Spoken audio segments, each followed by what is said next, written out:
Hi everyone and welcome to Bcrypt Conference 2022. I'm your host Simon as always and welcome back once again. It's been a long wait. I believe we have been planning about Bcrypt. I remember we started the preparations back in October and we are finally back. And this is the version, this is the virtual version. This Bcrypt conference runs for about 3 days. It's a virtual and in-person conference. This is June 7. We're gonna do one in New York and also one in Delhi, probably one in Bangalore too. Yeah, that's it. You can go ahead and visit bcrypt.live website to get more updates about this conference. And I'm your host for the day. And starting now, the very first session that we have is by Jordan. Jordan is joining us from a really cool location. I am really excited for it. So let's just bring in our very first speaker of the day, Jordan. Hey, Jordan, what's up? Simon, how are you? I'm doing great, Jordan. Thanks for your time. Looks like you have a really different background. Where are you right now? Yeah, we're gonna dive into that. I'm here at Grit Daily House. You can see it behind me, and that's Yeah. the stage. We're one day away from kickoff of the media stage during CoinDesk Consensus here in Wow. Austin, Texas. That's great. I've been looking about this consensus conference a lot. I'm really excited to joining up from there. So Jordan, I won't take much of your time. It's all you now, next 5, 10, 15 minutes. Go ahead and rock the floor. Yeah, awesome. Really appreciate it. Shout out to the Bcrypt team. Shout out to the audience who's watching on this live stream. They're doing a great job. So, a big round of applause for Simon, the team behind him. They'll never get enough praise for what they do. So, for the uninitiated, on me, you can see on my shirt, you can see it in the background. I'm the publisher at Grit Daily News, New York-based startup news outlet, the premier startup news hub. We've won some awards for our coverage. I've covered at this point 10,000 different startups. A lot of that's in the FinTech and blockchain space. For us, that overlaps a little bit with our sister publication. There's two, Block Telegraph News, which is best known for enterprise blockchain industry trade publication and work there. Pulled in a small grant from Polygon, none other than Polygon Technology, last year to help get that off the ground. But both outlets launched in 2018. So I don't have a lot of time with you, but I want to share a couple thoughts in the space, and I think something that's a little bit ironic. Here I'm throwing an event, and we'll just start right there. Throwing an event. If you joined earlier when Simon was speaking, establish where I am. I'm in Austin, Texas, middle of the country. It's gonna be plenty warm today. We'll keep people hydrated here at Grit Daily House. That's where we are. You can see the stage in the background. Live here tomorrow, the next day, Thursday and Friday, Central Time in the U.S. Descending on Austin are about 10,000 Web3 acolytes and some of the top people globally. So that's put on by CoinDesk. CoinDesk is under the umbrella. Everyone knows the industry trade publication. CoinDesk that DCG bought for what I would call a song not too long ago, 6 or 7 years ago. And a lot's changed in the industry.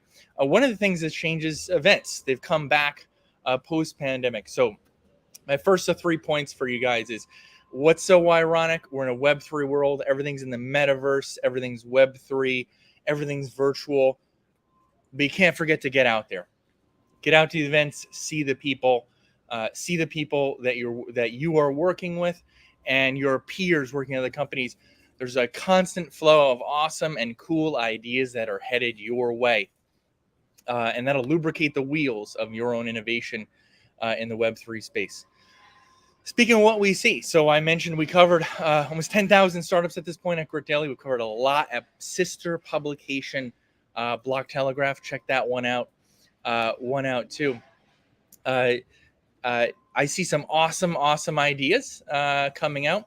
But my second point that I want to make is humans are ingenious at identifying problems really quickly, but they're not always the best at finding what the solution is for that problem. So in the exercise of creative destruction that startups saw, everyone knows the statistics.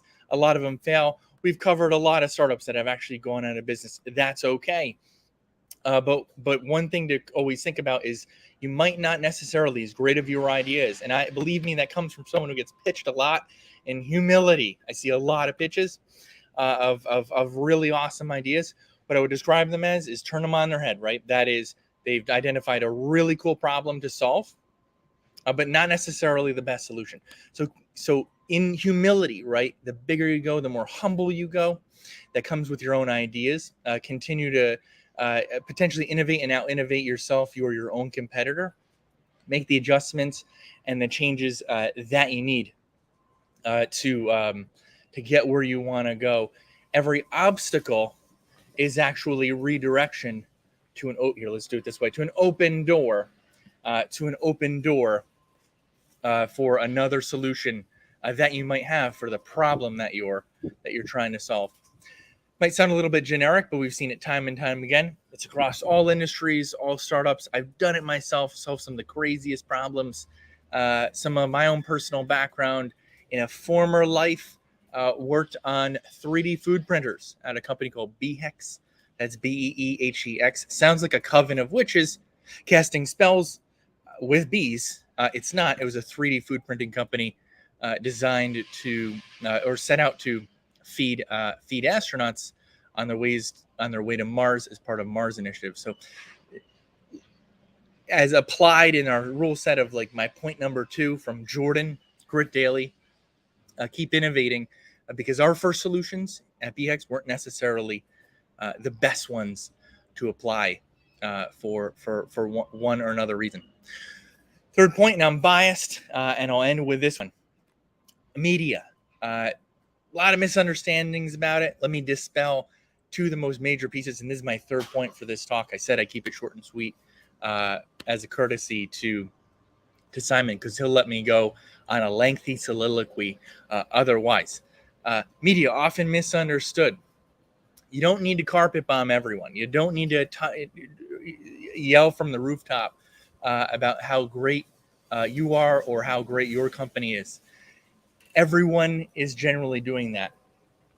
Often PR people, they'll, as by design, commoditize relationships. You don't need to do that either. Speaking of relationships, big shout out there. That's Agua Bucha by Mother Kombucha. They're an awesome sponsor for us. Check that out. If you're stateside, if you're in Florida, if you're in Texas, if you're in the South, really nice, lightweight kombucha. That brings me to my point, relationships, just like that one. That's how you get things done, right? So often, as I'll say this, and I'm not the only one who has, it's not an original idea. If you want media attention, just make 3 friends. 3 friends in the space. That's all you need. 3 journalists who actually understand what you do. They like you as a person, as a leader. They will generally cover or advise or refer you to other people in their outlet or other outlets if you have a relationship with that person, with that journalist. And just 3 will have a reach pretty much everywhere. Of publishers like me, that it feels like there's only maybe 1,000 or 2,000 in the world. I'm sure there's a few more than that. It's not a huge number. Journalists, likewise, same thing. There are not a lot of journalists out there, and generally, they all know each other. So be friendly. Get out there. We'll recap quickly on my 3 points. The irony that is this space. You're in the metaverse and Web3. Definitely find yourselves at events as much as you can. That's where a lot of the action's happening. Just like ours at Grit Daily. There it is. As part of Consensus Festival put on by CoinDesk here in Austin, Texas. Number 2, keep innovating. Keep innovating. Out-innovate yourself. Even if you think you have the best idea, what you did was identify a really good problem that you're capable of solving. Your idea might not be the very best one to solve it. Be humble and consider what's next. Third, if you want media attention, get those relationships going. You just need 3. Again, as a recap, 3. That's it. Journalists in the space who know you well, they can refer you. If they can't write a story on something that you're doing, they certainly know someone who can. It's a very small space. And that includes the events people, just like Simon. So Simon, I just mentioned you. A big round of applause for Simon. The team will never get enough praise for what they do. I said I'd keep it short and sweet. Back to you, Simon. Thanks again to Bcrypt. Jordan, I would like you to catch your breath. You have been speaking nonstop for last 10-15 minutes. So Jordan, I just went through this Grit Daily website. I see it on my other screen now. I see there's a lot of updates that you guys and girls put in just on a single day, right? And since you are at Consensus, which is a blockchain and IT and everything, what are some of your some of the blockchain startups or NFT startups you are excited about to learn from that conference? Yeah, I think there's a few hidden gems out there, right? I think there's a lot of excitement in contrast to sort of build out of exciting games and sort of like consumer facing products. Often what I'm more interested in is, who are the people going to solve sort of big world problems, right? Like the climate tech opportunities, no matter where you sit on that spectrum. And there's just some really cool stuff. It stems from my own background too, right? With in the food space, we talked about BHEX in this talk. Feeding astronauts on their way to Mars. I mean, what a problem to solve! What a challenge! So narrow and seems so narrow and niche.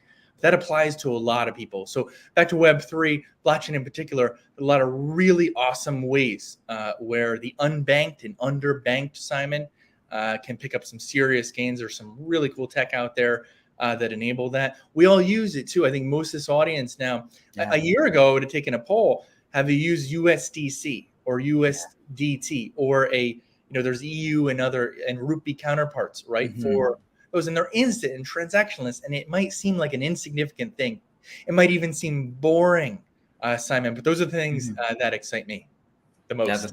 That's great, Jordan. I think we are here to solve a bigger purpose. I mean, and people are doing a great job already. And not only private organizations, I also see government moving very rapidly towards this blockchain, Web3, and NFT ecosystem. So the future looks pretty bright. Jordan, any final thing you want to plug in before we move to the next session, Jordan? I know you're holding your laptop and phone in your hands. I won't take you long. Happy to. I haven't lifted stuff all day.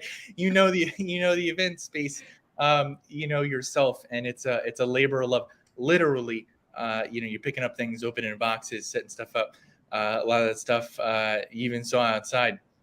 We'll put it together. Hell, we're putting a whole bar together again, just like we did during South by Southwest in Austin in March. But you got to love what you do, just like you could do. I see the big smile on your face. I think that's a great point to end on. There are a lot of people who have, globally, right? We've heard this talk before, but it's just so important. Do what makes you happy, not what you think will make other people happy, including your parents, your friends. They're not the audience. You are. And I see a lot of awesome people in this space. And if it appeals to you out there, right? If you are a wantrepreneur, or you're doing something else, you're a medical doctor right now. I mean, actually, I really like Simon that those people are some medical doctors, but I want people to be happy too, right? And so dabble in this, check this stuff out, follow Bcrypt as well. There's going to be some other awesome content. I know that's slated for today, a hell of a marathon. It's a big one. Yeah. But be curious, and that will feed your happiness. Good note to end on. Yeah. Well said, Jordan. Thank you so much for your time once again. I really appreciate it. I know you're running busy a lot with all these in-person events happening once again. Enjoy your time in Texas, and hope to see you in some other events, Jordan. We'll do this in person next time. Yeah, we'll do it. We're doing here in Delhi this time, but we'll see. Maybe we can invite you in Delhi next year. That would be great. Keep me updated, and I'll be there as all right. We know you were events done. People do on the media side. Thanks again, Simon. Big shout out to the Bcrypt team. See y'all later. Thank you, Jordan. Bye-bye. Have a nice day ahead. All right. Having said that by Jordan, you go ahead and check out Great Delhi. I just checked it. They talk about the Daily Startup News Hub. And before we move to our next session, let's take a minute break. Next session is going to be really exciting. I think I was just checking. What was that?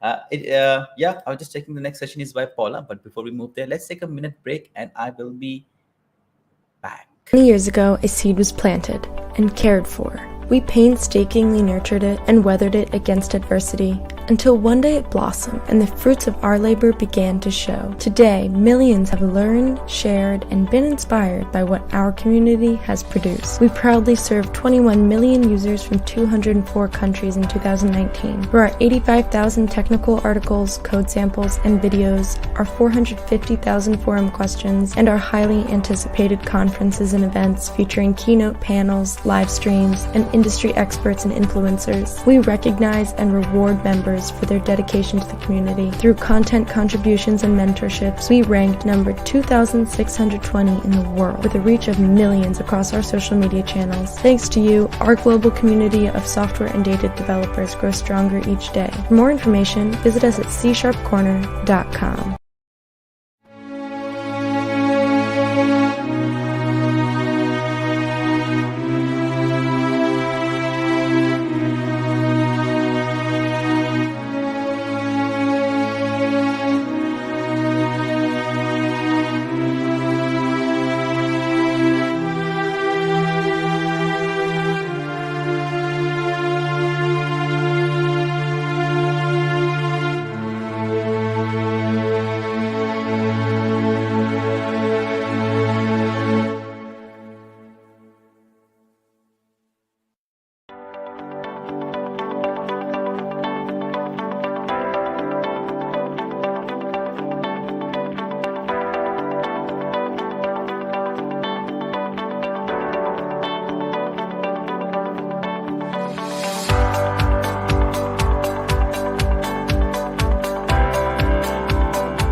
Hi everyone, and welcome back. That was just a minute break that allowed me to go ahead and quickly catch up. And now we move to our next session, and we have with us Paula, who is a founder and CEO of Chain. And I was just checking Chain website. I believe it's a platform for music and creators, which sounds so exciting. So let's just bring Paula in. Hi Paula, Hi, welcome to how are Bcrypt you conference. doing? I'm doing great, Paula. How are you doing today? I'm doing good. Thank you for having me. To all the Bcrypt staff, everyone involved, thank you for having me. So Paula, quick check. You're joining us from San Francisco, California. That's great. So it must be early morning there, right? About It 9:30. is. It's yeah. It's about 9:30 or so. Yeah, it's 10 p.m. at my place. I'm joining from Delhi, India. What A time little is it late. over there? Sorry, it's What time 10 is it's 10 p.m. It's 10 p.m. It's night. Just had during your session, I'll quickly go ahead and grab my dinner. Got So it. Paul, I'm not gonna take a lot of your time. If you No want to share problem. your screen, please go ahead and do it, and then I'll add it to the stream. You'll Awesome. All find right. Let me go you ahead and find a see. plus share icon on the bottom of the screen. Got it. 1 second.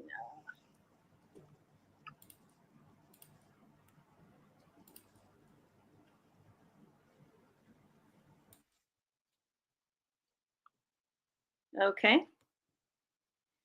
All right. Let me know if you can see. Not yet.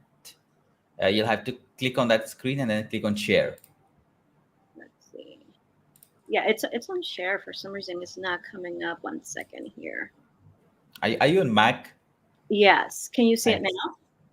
No, I still don't see it. Mac sometimes acts crazy. Do you see anything blocking your screen share on top right? No, there's nothing. I cleared everything out. So let's. No, I can wing it. I can just talk. Yeah, that's okay. I don't mind. You're an expert, so I'll let you do that. Right. So, Paula, next whatever 10, 15, 20, 25 minutes is all yours. Awesome. Yeah. So again, my name is Paula Reina. I am the founder and CEO of Chain, which is a music platform startup, and we are building it on blockchain. We started this about almost 5 years ago, 6 years ago, with the idea, as I have been in the music business for over 20 years. I started in, I want to say, in the late 1990s. I used to work for Def Jam and Interscope Records, and within the last 12 years, I've been more into tech, and specifically 10 years here when it comes to crypto and blockchain. Specifically NFTs now, of course. One of the reasons why I wanted to start Chain was because I've seen kind of like the good and the bad on what's going on with the music industry, being, a staff member at some of these huge record labels, right? And not only that, but I've also been an artist manager. So I've seen I want to say more of the indie side of things. And a couple of things that were, tough for us to deal with within the music business was royalty collection in the music industry. and sync licensing as well. So I'm going to go into that a little bit. But before I go into that, I want to explain, kind of what we're doing with AudioChain in regards to the technology that we're going to use. So we're going to using a few layers, right? Our main layer is going to be Ethereum. Ethereum is going to be kind of like our main foundation. And then after that, we're going to have Polygon, we're going to have Polygon, Tron, and as well as Solana as well. So we want to be multi-chain because every single person in this space right now kind of likes to kind of dibble and dabble in different blockchains, right? So multi-chain is something that we want to really deal with right now. And then the other part is, when it comes to the tools that we're providing, we want to make sure that the artists are collecting their royalties the same day. So traditionally, the way it's done, you'd have to get registered through what is called a PRO, a performing rights organization, such as BMI, CSAC, and ASCAP and such. And what happens is once you register, you have to register as a songwriter and also as a publisher. If you're the songwriter, you are the publisher, right? The thing about that is that when you do that, it usually takes 3 to 9 months to collect your royalties. So that means if I'm an artist, or a publisher, and I am, licensing my music to a film company like Sony Pictures or something like that, or, Fortnite, it's going to take anywhere between 3 to 9 months for me to get my royalties, for me to get quote unquote paid, right? So that's one of the things that we're trying to solve. How do we scale the part when it comes to royalties for it to be a shorter time of collection? So that's one of the things we're doing. So when it comes to sync licensing, so the traditional way for sync licensing is the music supervisor for these companies, like the gaming companies, the advertising companies, the film companies, have to go directly to the agency that's collecting your royalties for you, like I mentioned, the PROs. So that's the reason why it's taking long to collect the royalties, because it's not done peer-to-peer. And that's another goal for us, is for us to have sync licensing and performance rights licensing peer-to-peer from the business itself to the creator themselves.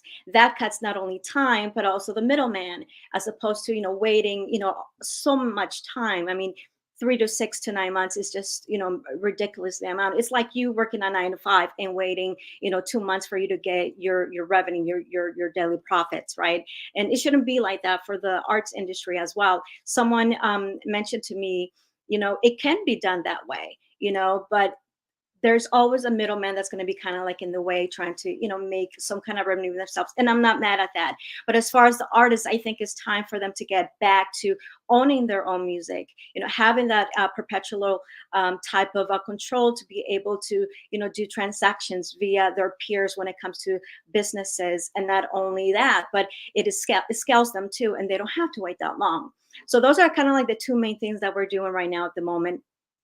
When it comes to what we're doing with the audio chain. Now, when it comes to the NFT space, I mean, obviously, so many of you probably know that space already. Some of you might be, listening to this and be kind of new to it. But the NFTs, they've been around for years. They're not, new. Although there might be new to the new, massive adoption that's happening right now, right? But one of the first ones was colored coins on the Bitcoin blockchain. That was almost about, I want to say 10 years ago or a decade. And the reason why those type of NFTs didn't work out was because the colored coins that were out there were interchangeable. NFTs are not supposed to be interchangeable. They're supposed to be, they're not supposed to be interchangeable. So once that happens, there were different companies trying to make it better, trying to, make it more robust in where they're not interchangeable. They're, digital assets that are unique to its form, and you cannot interchange it with one another, unlike Bitcoin and things of that nature, right? Where you can interchange one Bitcoin to another type of token, right? With these, I want to bring the music industry, for example. When you do NFTs right now in any of the marketplaces that are traditionally out right now, the new NFT marketplaces such as Mintable, Rarible, Foundation, and the likes, they are great when it comes to selling the product, selling the NFTs, selling the piece of work, right? The digital asset, and maybe IRLs as well, right? Like concert ticketing and whatnot. They're really great with that. But one of the reasons why we're also doing audio chain was because the part the real world business solution parts are missing from these types of platforms. So for example, Audience is a type of blockchain music streaming platform, but they don't have any way to collect royalties or manage your music rights within it. The same thing with so many other ones that are, kind of coming out at the moment, right? And even OpenSea doesn't have, that ability to, collect such things. They might collect the ETH that, that you get and stuff like that, but not specifically when it comes to record labels or a group of people that are working on the same music project. So that's when we come in. We want to make sure that we provide these real world utilities when it comes to NFTs, because it's missing from the traditional way that NFT platforms do it right now. So we're going to be having sync licensing on the blockchain. So you're going to be able to get a ERC 721 smart contract to do so, to mint your NFT.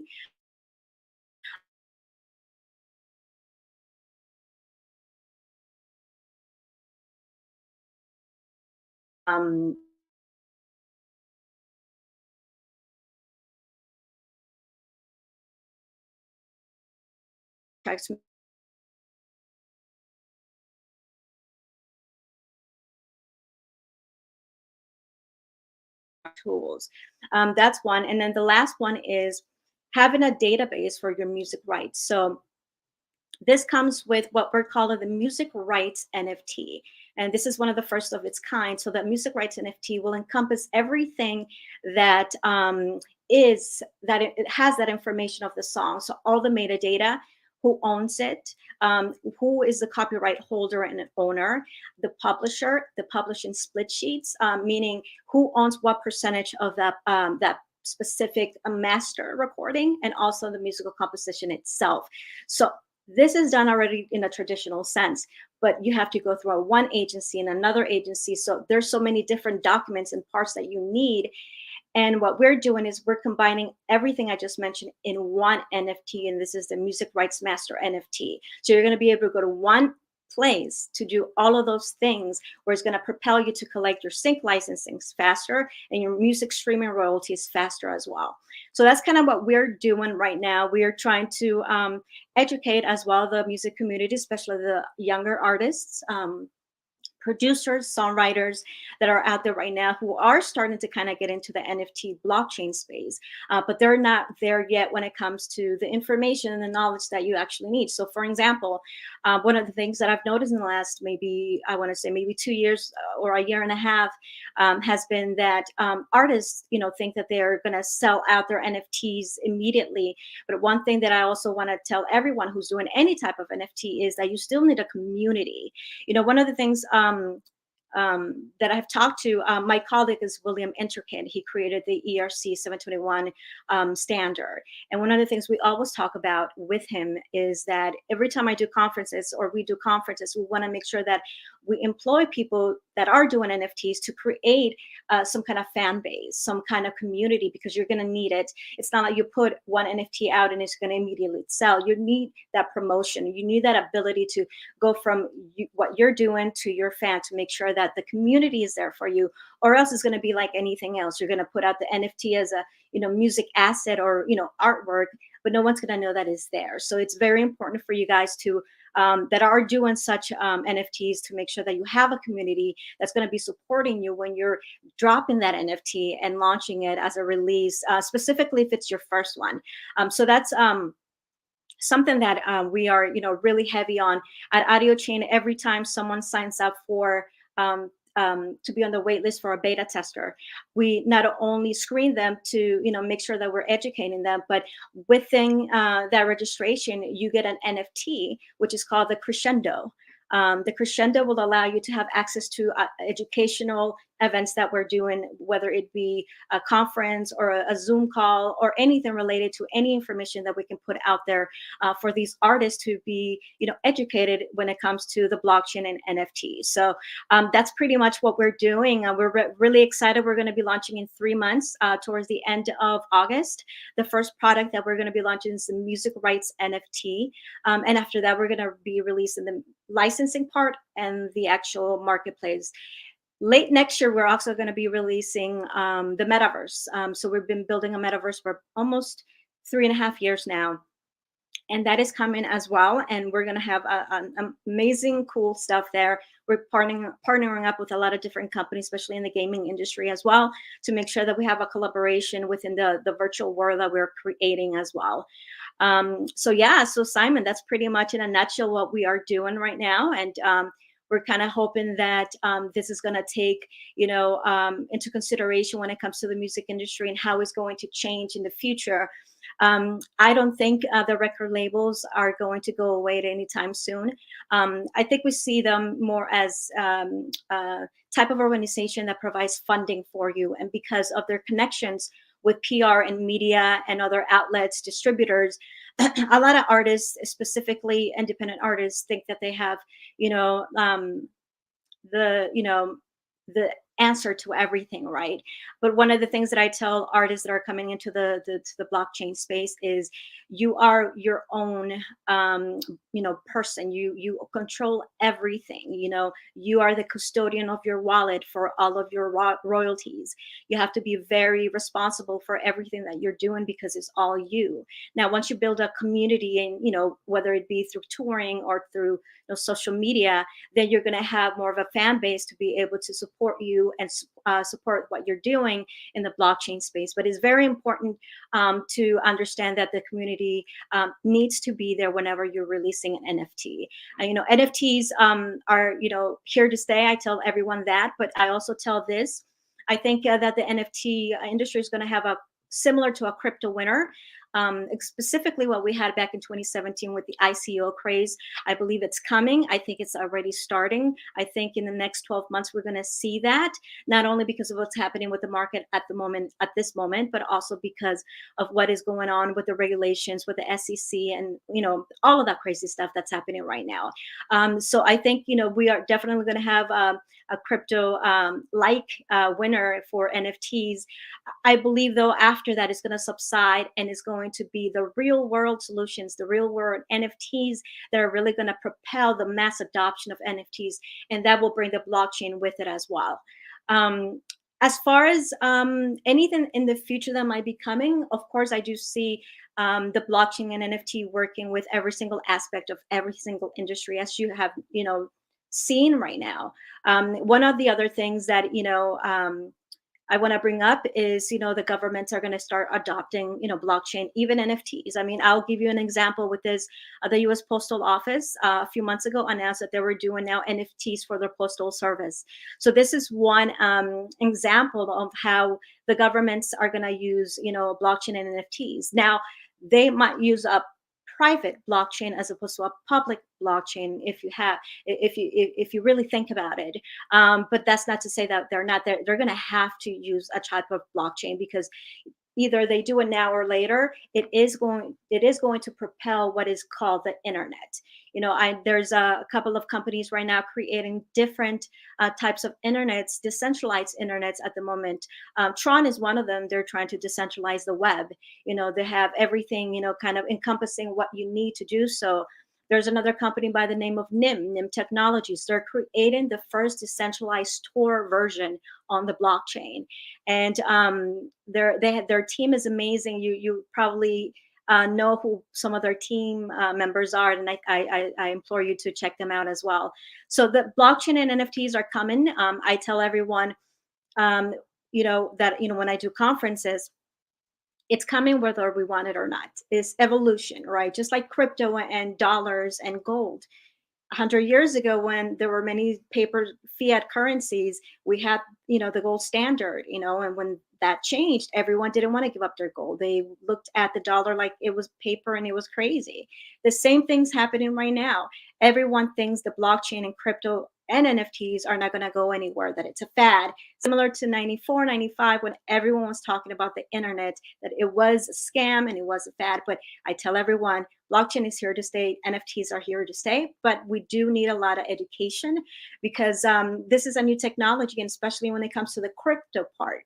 It's very, intimidating if you're a beginner, right? And this is why I love to do conferences. Sometimes I teach these things in workshops and conferences, because it's a new thing. It's a new, it's a new type of digital, cash system, and not a lot of people are informed. But it is coming, with even with the governments. And so I, try to explain to people that, at least, get some knowledge about it, a little information about it, because, you don't want to be kind of caught off guard whenever, something comes along the lines of, you know, government creating their own crypto, type of crypto, like a stable token, as you guys all know, and also being able to know what different type of crypto tokens there are. I mean, there's cryptocurrencies, there are tokens, there are stable tokens, there are governance tokens. So there's so much to learn, but I want to make sure that, everyone has a hand in everything that, is being done on the blockchain, specifically if you're a business, if you're an enterprise. This is a amazing time in our time with a new technology. Everything is resetting. If for those of us who were young, I want to say in the mid 1990s, we were just kids, we couldn't do much with the internet, even though it was a boom. And now we have that ability, at the age that we are right now, to make something worthwhile when it comes to this technology and help solve something. Like, Jordan, my colleague, before, I started, said, like, it's fine to find a solution, but, we want to make sure that it's done correctly and we can learn from the mistakes others have made, before us. So I would love to see if you guys have any questions or anything. And I really, very interested in if you guys have to say something or have any questions for me. But Simon, I think for me, that's pretty much my time, if you want to chime in there. Wow, Paula. I mean, you and your team have been doing an absolute work at Audio Chain. I was just hearing. I didn't go to grab my dinner. I'll be honest. I was just sitting here all the time and I was listening to you. You and your team started working. You did mention while you're also going to launch Metaverse, right? Next year probably. And you guys have been working on it for past 3.5 years. Paula, I'll be really honest. I'm dumb, I think, now, because I heard Metaverse only when Mark went out and told to the world. Right. Wow. Yeah, no, the metaverse has been around for almost 20 years. Wow, Yeah, really? 20 years. Decentraland was one of the first metaverses to be done on the blockchain. It's a centralized metaverse. But if you've seen Decentraland, it still needs a lot of work, but it's getting traction, which is amazing. And then you have Sandbox. And you have Axie Infinity, which are more of video games as opposed to just the metaverses. But yeah, they've been around for a long time. And I've actually I remember, I feel the same way you do. So like, I have a lot of friends and colleagues who were shocked about, the Meta announcement. And I told everyone, we're like, what are you talking? Like, I had to make a video and post it. Everyone like, no, here are the companies before Meta, but it's coming. It's going to get better. It's going to get better. Yeah, I mean, and what I really also loved about Paula is that when people go, as you mentioned, that when people go ahead and join your watch list, you not only get them listed, but you also planning to educate them, right? So definitely there is a gap. I mean, I'm here posting it and I didn't know about it, right? That the metaverse existed for almost like 2 decades. So I think you're doing a great work over there. Anything, Paula, you want to add in? Maybe any call to action that you want to give to the audience before we move to the next session? Yeah, for sure. So if you guys are interested in learning more about Audio Chain, you can go to audiochain.io. Or you can go to message me on Telegram. It's my call handles are it's Paula Reina.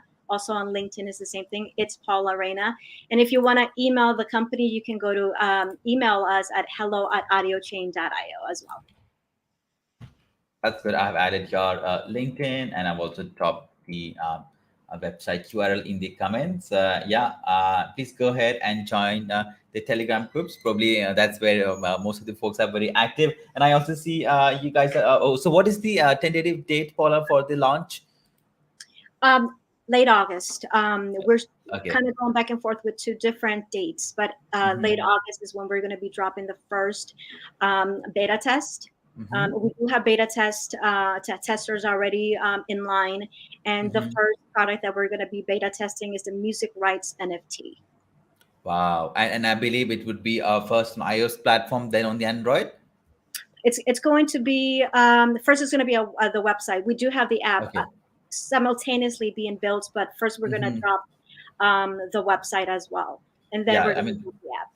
I saw some of the screenshots of iOS. Looks very very clean. So yeah, I'm really excited to it. I'm not sure if I'm a artist or I should join the wait list, but I'll join because if you're a music listener, and you're Yeah. browsing through Audio Chain, and you want to buy a song or something, you'll be able to buy a song like how you would on iTunes or Spotify, or Oh. how you would do subscriptions, music subscriptions on Apple Music as well. So the fans can actually also join, because that's who is going to be supporting the artist, buying their music, buying their NFTs as well. All right, so you have convinced me. I'm gonna join the watch list after your session. So, Paula, thank you so much once again. I know it was a little last moment for you. I think the email, we got some caught up with the email. So, but once again, Paula, thank you so much for your time. We'd Thank love to you. have you back in many other events that we do. Until then, take good care of yourself, and I'll see you soon. Awesome. Yeah. Thank you so much for having me, and have a good rest of your conference. Thank you, Paula. Have a nice day. Ta-da. Bye. All right, with that absolutely amazing session of Paula, we now move to our next session. That's by West, but I'm gonna take a minute break and I'll come back. Yeah, so I'll see you in a minute. That's what I do after every session. I take a minute break, then I come back so that you guys also get a break. So I'll see you in a minute.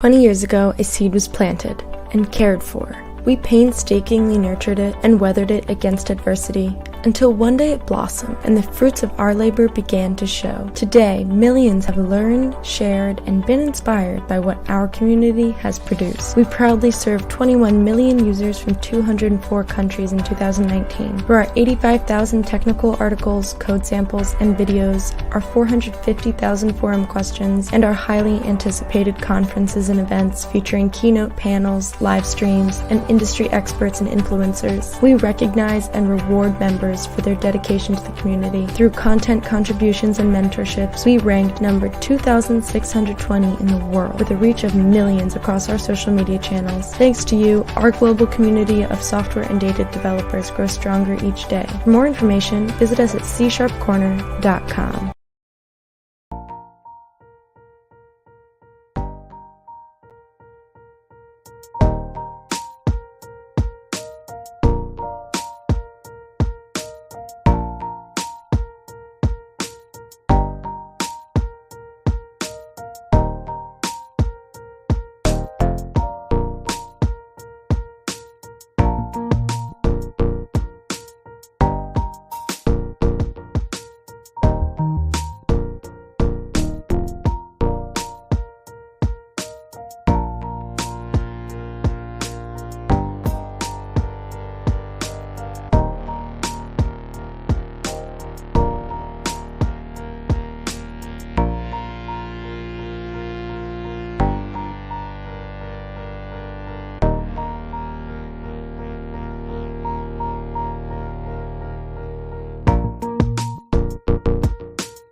Hi everyone, and welcome back to the Bcrypt Conference 2022. I'm your host for the day, Simon. For those who have joined us just now, this is a 3-day conference happening in Delhi, virtual. Delhi, it's happening in person in Delhi, India. It's virtual, and it's also happening in some other parts of the world. We've had a couple of great sessions for the day, and now we move to our next session that is on blockchain and real estate. It's going to be really interesting. And joining us for this session is Wes Williams, who's a corporate legal counsel at I hope I say it right. I'm always bad with the names. It's X Zola. I hope it's right. He'll correct me.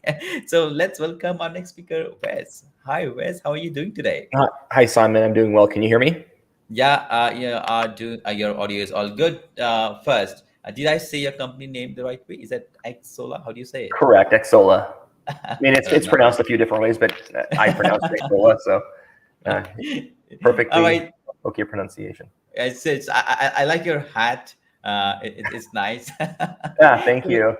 So you're It was joining us today, appropriate bro. for the conference. Yeah, I live in Southern California. Okay, so That's where I reside. it's about like 10 a.m. at your time at your place. Correct. 10 Yeah, 10 a.m. it's morning. All right, so Wes, I won't take much of your time. I see you're already sharing your screen. Okay, once you move to your slides, I'm gonna then add it because I see you're inside StreamYard now. Once you move to your slides, I'll add it to the stream, which you should do now probably. Yeah, I see a screen. I have added to the stream. Everybody else can see it, Wes, and next 25 minutes is all yours. Thank you, Simon. I appreciate it, and thank you for allowing me to speak today. Hello, everyone. My name is Wesley Williams. I'm an attorney licensed here in California. I've been working as a real estate attorney for quite a number of years now. I've been in the title insurance industry, which is an ancillary service to the real estate industry, for almost 30 years. And mind you, what I'm going to be talking about today is blockchain cryptocurrencies and its application to the real estate industry, specifically here in the United States. A little bit of background with respect to this. So when I present this presentation, I present it to newbies of cryptocurrency and blockchain technology, and it's mostly given to real estate professionals here in the United States. And it's not specific to any state. So keep in mind, in the United States, our real property laws are state level laws. We have federal laws that kind of govern all the states, and we have federal regulators as well. And I'm going to be talking about that as I go through the slides. And then from a real property perspective, we have state law that governs real property rights and things of that nature. So, and as I mentioned, I normally give this to newbies. So since everybody here, I'm going to assume everybody knows about Bitcoin and how cryptocurrency works, the mining aspect of it and consensus aspect of it. So I'm going to go ahead and skip over a lot of this information here, since I'm assuming most of you know what this is about. And I'm going to get right into, let me see. Go ahead and pass this up. I'm going to go ahead and talk about DAOs for a minute, because I anticipate DAOs playing more of a role from an entity perspective in real estate purchases and contracts and things of that nature. A DAO, if nobody really understands what they're about, the term DAO is in reference to a decentralized autonomous organization, similar to a corporate structure like any corporation or limited liability company, a limited partnership, things of that nature. These are different in that the governance is basically controlled by all the owners and participants of the DAO that own these DAO tokens, and these tokens that are acquired confer certain rights, voting rights, things of that nature. And it doesn't function as a typical corporation would, where you have a board of directors or officers of the company that kind of manage the day-to-day operations.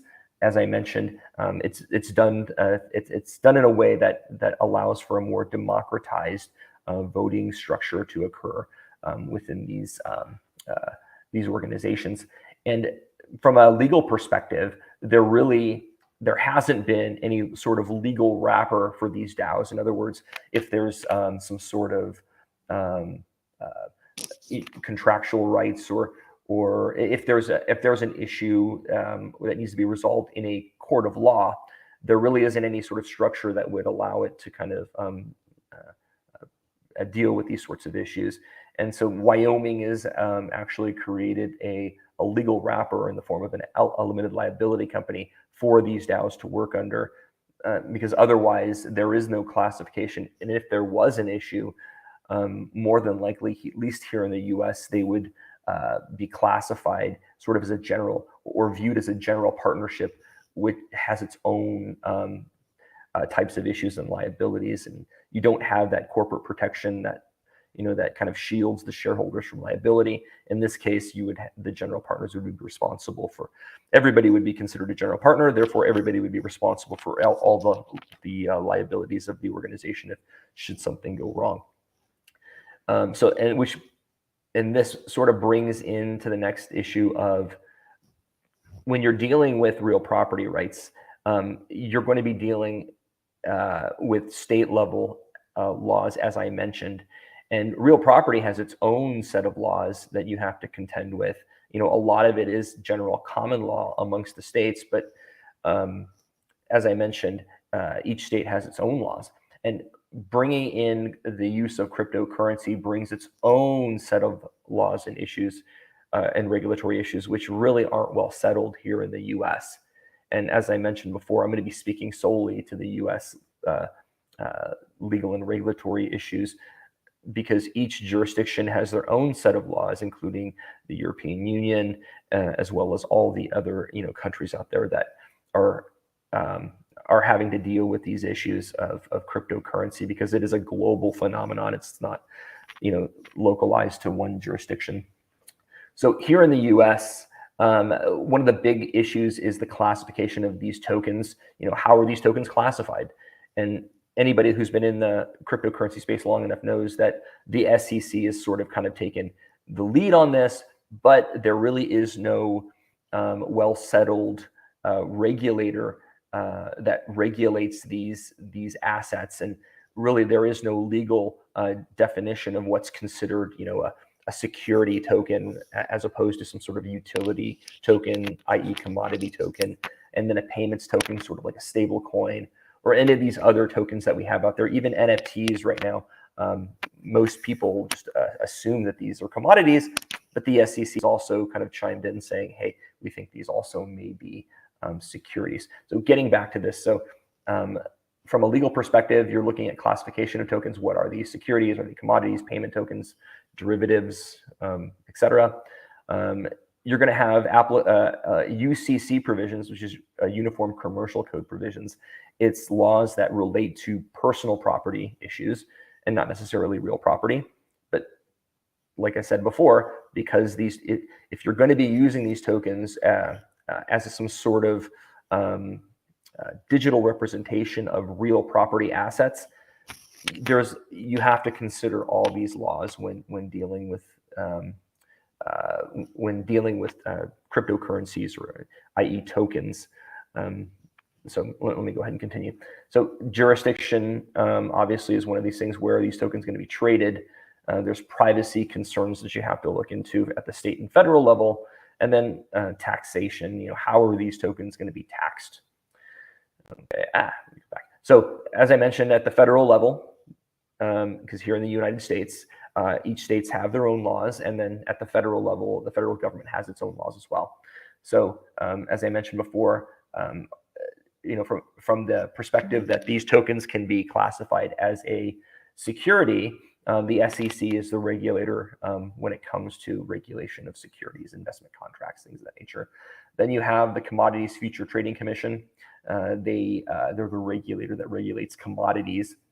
And then, to the extent that these tokens are considered, substitutes for currency or money, then you have FinCEN through the Treasury that kind of has its own laws with respect to that. My current role is a as corporate counsel for a company called Exola. I have since pivoted from real estate, and I'm now working for a video game commerce company. And so a lot of what I do is determine whether or not my company is subject to FinCEN money transmitter regulations. So that's a big issue that you have to deal with when you're a minter of these tokens to some extent. In other words, if you're a company that issues a token, you may be considered an administrator of virtual currencies, and therefore subject to FinCEN regulations as well. So that's, like I said, a big thing. From a taxation perspective, the IRS is basically here in the U.S. Classified tokens as property rights, and therefore you have to report obviously all your gains and losses to the IRS when you're handling your tax filings. Again, through FinCEN, Bank Secrecy Act, if you are an administrator or exchanger of virtual currencies, specifically ones that are centralized, and to the extent that that our federal regulators have jurisdiction over decentralized protocols, there needs to be anti-money laundering programs in place, as well as know your customer, know your business requirements when you're dealing in these types of digital assets. Okay, and then OFAC is another one too that you have to consider, because if you are dealing with and OFAC started listing sanctioned wallet addresses on there. So if you're dealing with somebody who is on the sanctions list, you have to contend with OFAC with respect to that. Next thing, okay. So another thing here too is there's been a lot of talk around the issuance of stable coins and how they should be regulated, and who should be allowed to issue stable coins. As you know, there's a number of centralized stablecoin issuers out there, and I'm not talking about algorithmic. And I obviously, anybody who's here and has been in the crypto space long enough, what about Terra Luna? What algorithmic stablecoins? I'm not going to be talking about those as much because it's kind of sort of beyond the purview of this. But to the extent you're dealing with fiat-backed stablecoins through having 100% reserves in either dollars or U.S. Treasuries in an account that's issuing these stablecoins, the federal government right now, as most of you know, if you've been in the crypto space long enough, knows that we've through the President's Working Group, among the other regulators, as well as the Office of the Comptroller of Currency, have looked at stablecoins and their impact on the overall global markets. And now we're seeing, matter of fact, even this morning, there was an announcement that two senators, Loomis and Gillibrand, had proposed a new bill to kind of outlining how certain aspects of the cryptocurrency market should be regulated, and have laid out a really good proposal for the federal regulation of all aspects, including token classifications, as well as stablecoin legislation, banking legislation, taxation, so on and so forth. My point being is that around stablecoin issuers, it's looking as if the U.S. is heading towards a policy of regulating through the existing banking infrastructure. So you have states like Wyoming who have issued passed new legislation that allows for the chartering of these new banking institutions for purposes of custodying cryptocurrency, as well as issuing stable coins. And in July of 2020, the OCC issued an interpretive letter, allowing for federally chartered banks to be able to issue stable coins and deal in stable coins and custody cryptocurrency. So that was important. To the extent that they're following that, I don't think that's actually taking place. But Wyoming is still proceeding. As I mentioned, Wyoming has issued these special depository charters for the purposes of custodying cryptocurrency, as well as dealing in stable coins. And we'll see how far this Loomis bill goes. I think, everybody in the crypto industry is excited about getting some regulatory clarity in the states surrounding cryptocurrencies.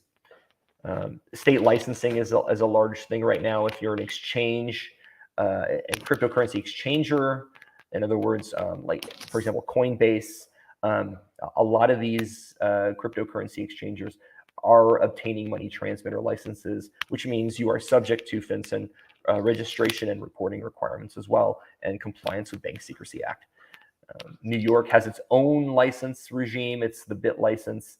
And so each state has, as I mentioned, each state has it's either regulating cryptocurrency in some fashion or kind of taking a hands-off approach. California has been sort of hands-off for a long time. But the states, when I actually wrote this thing, and more states are coming on board, particularly Florida and Texas, these were the states that were favorable to cryptocurrency. Yeah, and then I've included a link. If anybody wants this, let me know. And it's the current state, each state regulations regarding cryptocurrency. California recently changed one of its regulatory names from the Department of Business Oversight, Department of Business Financial Protection and Innovation. And the reason being is because of a lot of this new financial technology that's, i.e. blockchain and cryptocurrency, that's been emerging, and they want to keep an eye on it. And I think actually they have done that. And California is try to keep up with this. U.S. Okay, yeah, this was in 2019. There was a Token Taxonomy Act that was proposed. It hasn't really gone anywhere. As I mentioned, the new Loomis bill hopefully will gain some traction. I think it's a very thoughtfully drafted bill. I'm gonna have to dig more deep into it and see exactly what it's all about and what its intention is. SEC crypto framework. Back in 2018, when I got involved in cryptocurrency blockchain in early 2017, and kind of watched how the regulatory regime unfolded here in the U.S. A lot of the enforcement actions came out of the SEC against token issuers, particularly around the ICO boom during the 2017s, and this was around the same time when SEC when Hinman came out Hinman was commissioner of the SEC, came out and made a public statement basically stating that Bitcoin and ETH were sufficiently decentralized to not essentially fall under the SEC's regulatory regime, and put that in the classification of a commodity.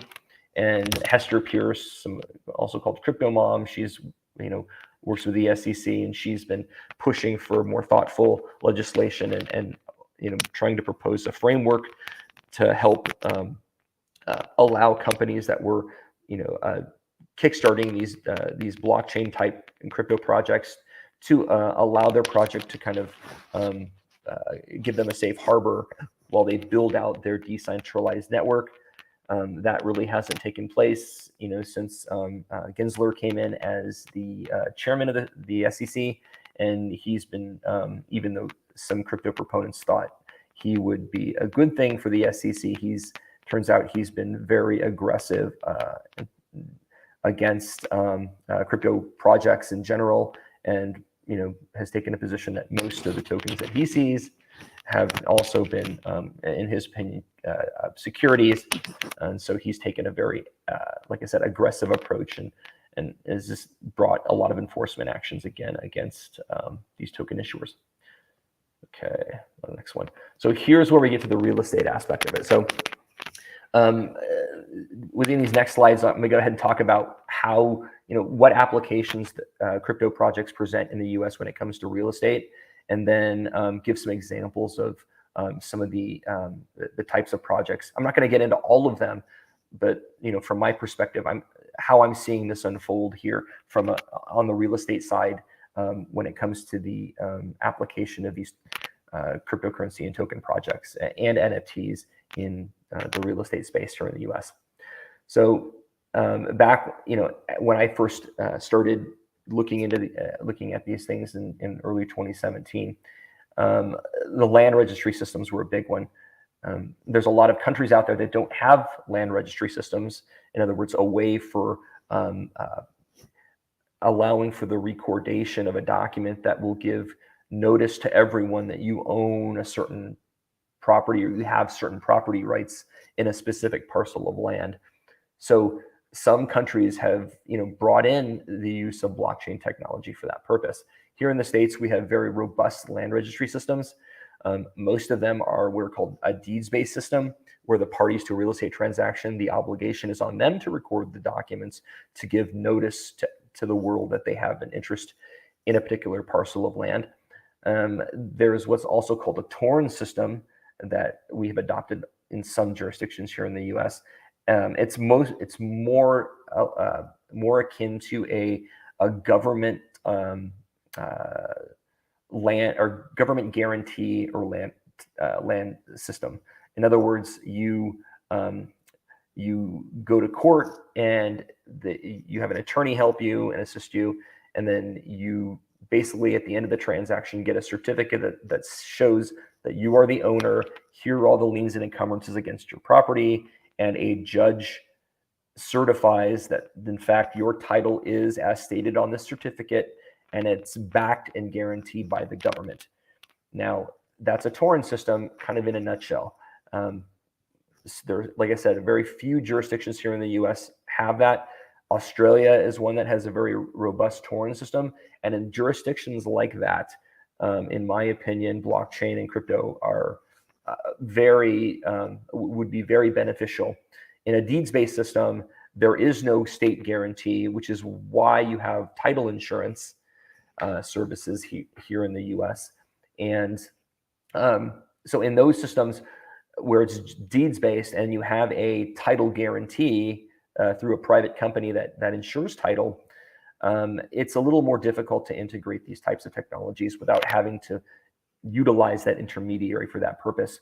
And the reason is because even though title records are public and anybody can go access them, title companies have done this in a way that allows them to research the title more quickly on a given property and then issue a policy that ensures that their work has been done correctly.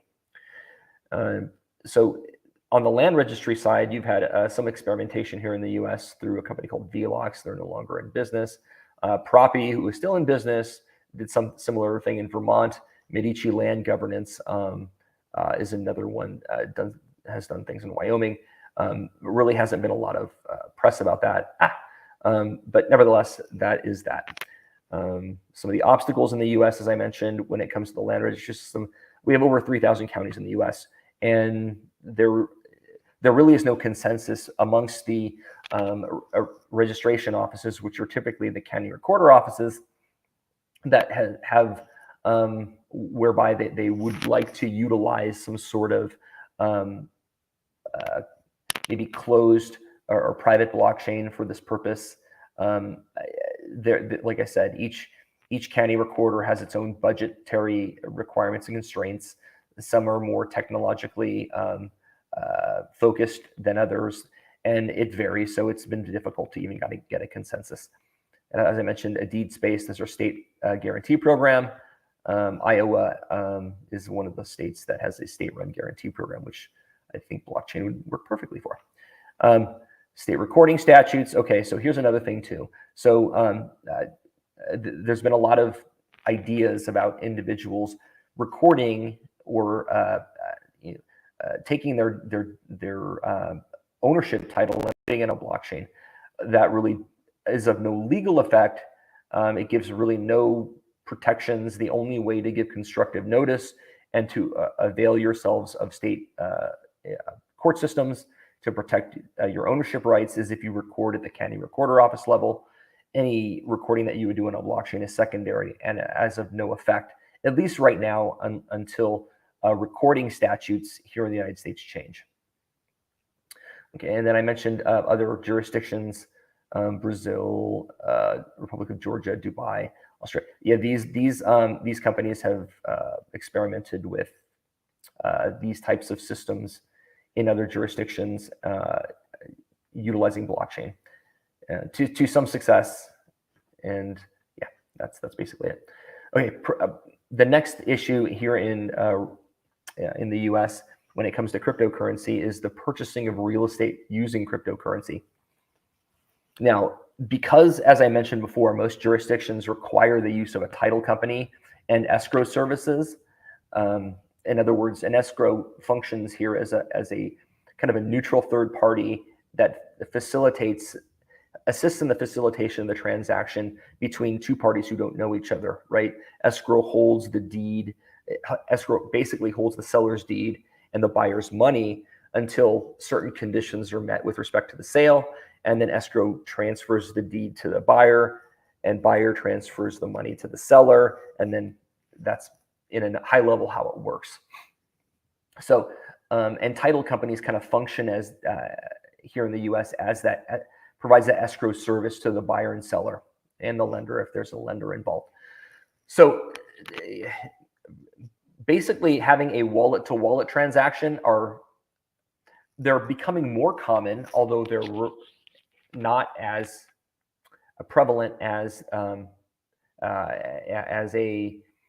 if you would. So how it works here in the US when you're buying real estate with cryptocurrency is that you typically have to exchange your crypto into US dollars in order to settle a real estate transaction, because escrow will have to receive the escrowed funds in US dollars in order to pay the counterparties in US dollars, because as it stands right now, the counterparties aren't accepting crypto, and there are other agencies like taxing authorities and things of that nature that have to be paid in US dollars, because from their perspective, there isn't regulatory certainty around the use of stable coins. But I believe stable coins will eventually be used as a medium of exchange in real estate transactions, because purchasing real estate in a volatile currency like Bitcoin doesn't really make sense, because then escrow companies will have to deal with market issues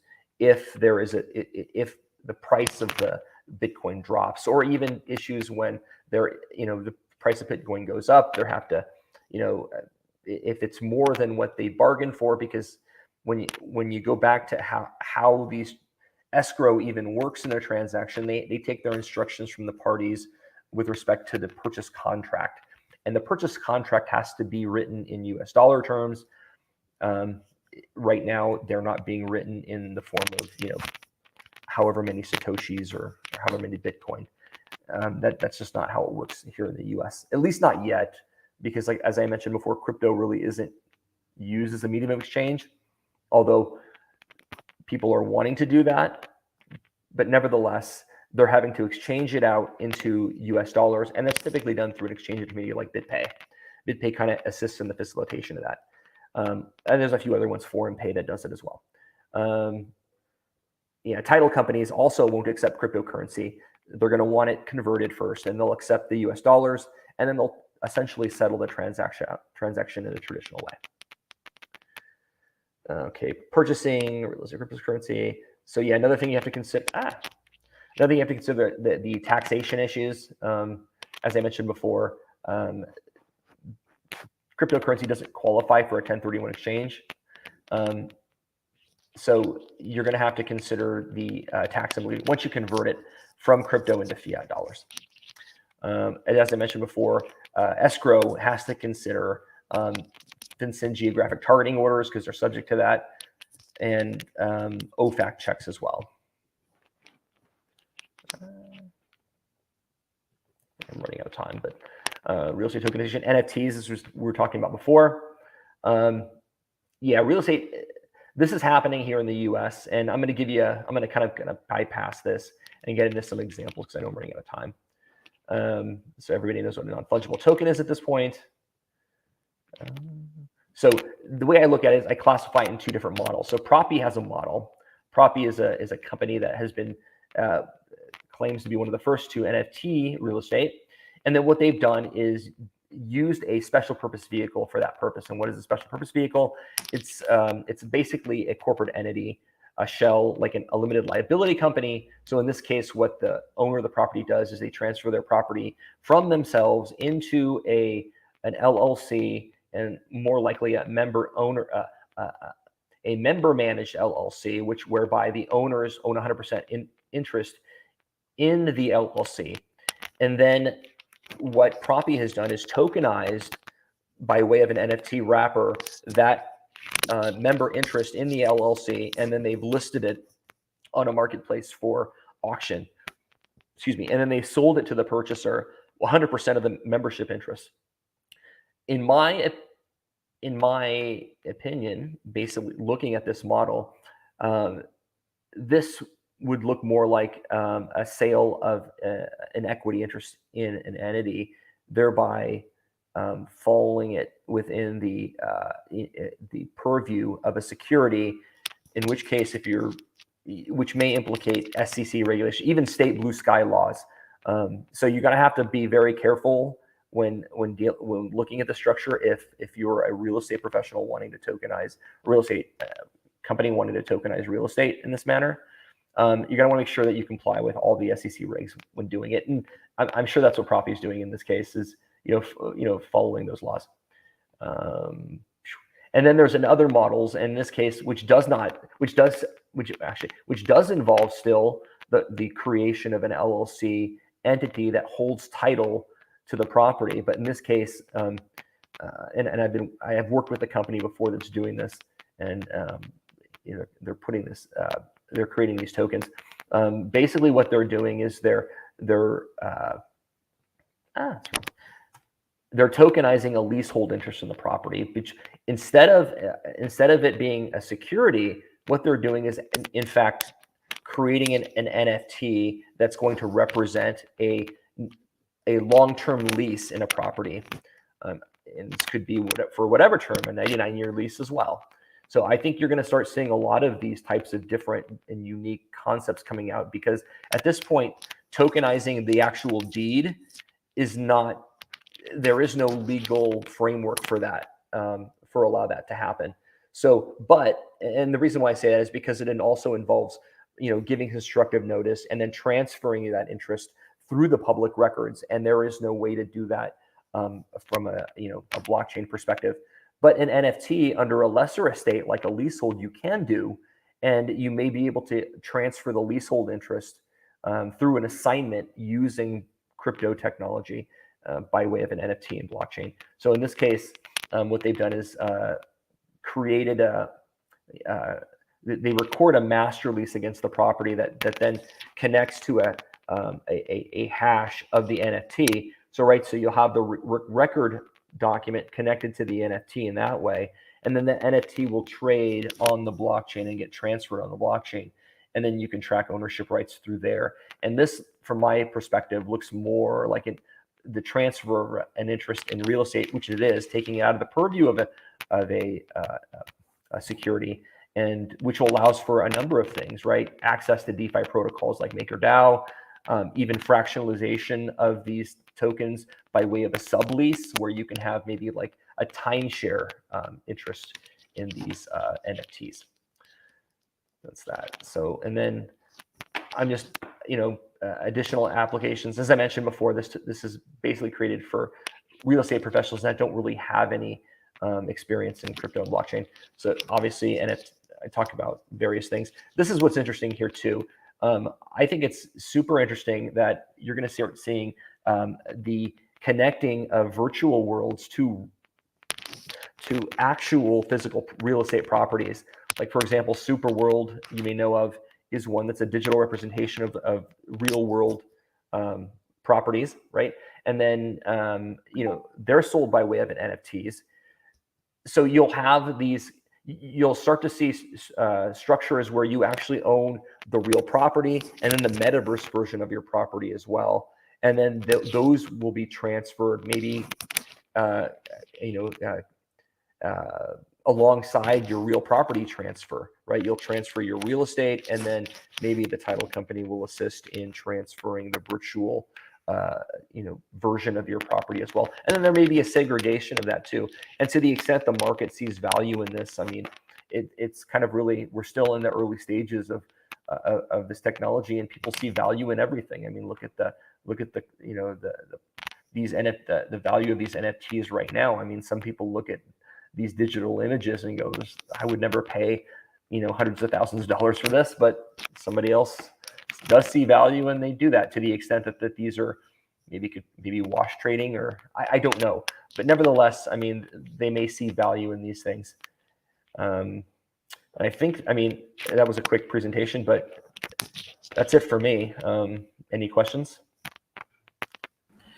That was great, Wes. I don't see many questions coming up, but I think we're running a little over time. But I have one quick question, Wes. You have been working into this for a very long time now. And what is the most challenging thing where you feel that we have to overcome for buying assets through these cryptocurrencies? What is one big challenge you think we have to go through? One big challenge, it's the legal classification and the regulatory side of this. I mean, for right now, I mean, people are building on this, but I think consumers, need the regulatory,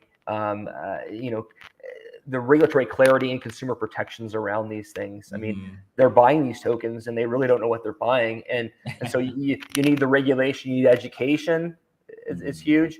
And I mean, I'm seeing this, but it's slowly trickling out. And then I'm hoping at some point, which I think is going to be the case, that all the plumbing will be built out, we'll have regulatory clarity, and people will be using and trading these things, and they'll be able to do it without all these, concerns that they're dealing with, scammers or whatever. I mean, which you may still have, but at least you'll have protections in place. I'm hopeful. All right. Yeah, Wes, thanks. Wes, we'll take one quick question that's coming from the viewer, and then we'll move to the next session. Mahesh, who's the founder of CSharpCorner, is saying, how would this current regulation may impact that two senators working on? How would this current regulation maybe? Oh gosh, it's probably from your presentation. Yeah. So I don't know how much traction they'll get in Congress when it comes to this. I'm hoping that they do, because like I said, the way I'm seeing this is it's going to get the technology, and they're going to get co-opted by the traditional finance space at some point. But we're going to have some regulatory clarity around certain other things as well. I mean, I don't know how it's going to impact the overall market in the future, but we'll see.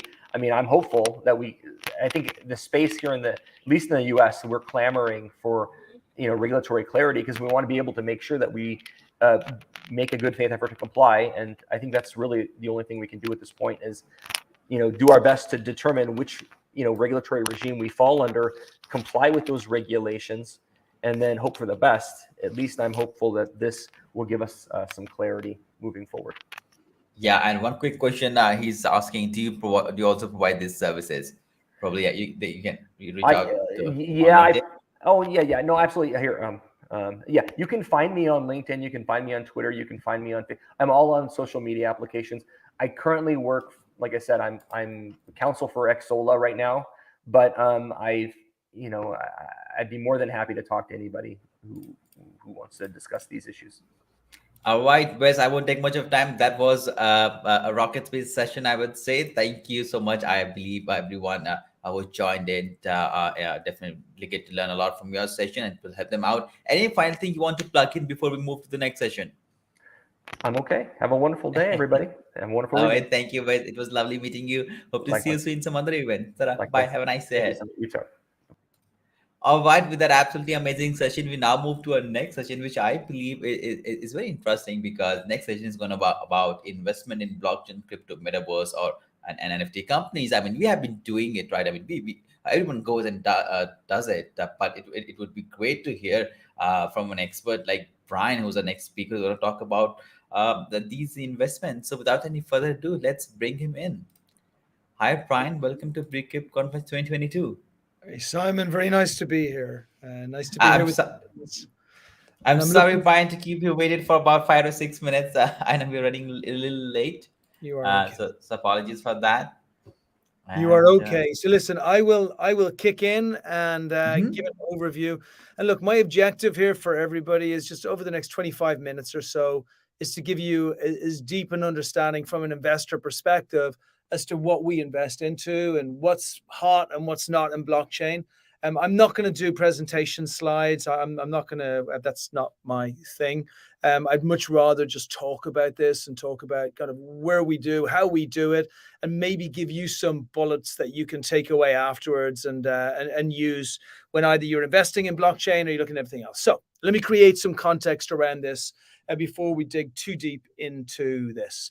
I have been involved in, let's call it, fractionalized and liquidity within equity for about 10 or 15 years, ever since the Jobs Act came in, and long before that when people were talking about the Jobs Act. And the Jobs Act pretty much was the first major move that allowed for unaccredited investors, which is the vast majority of Americans, to actually be able to invest into private companies in a stock regulated way, right? And it came out very strong, and it led in for equity crowdfunding, and there were many platforms that came out: WeFunder, Start Engine, Republic, and a bunch of others. And I was involved in that both through investing, through facilitating, engaging, consulting, and on multiple other areas as well. And it was wonderful news in a time when really there was tremendous unfairness between the different types of investors who are able to invest within the space.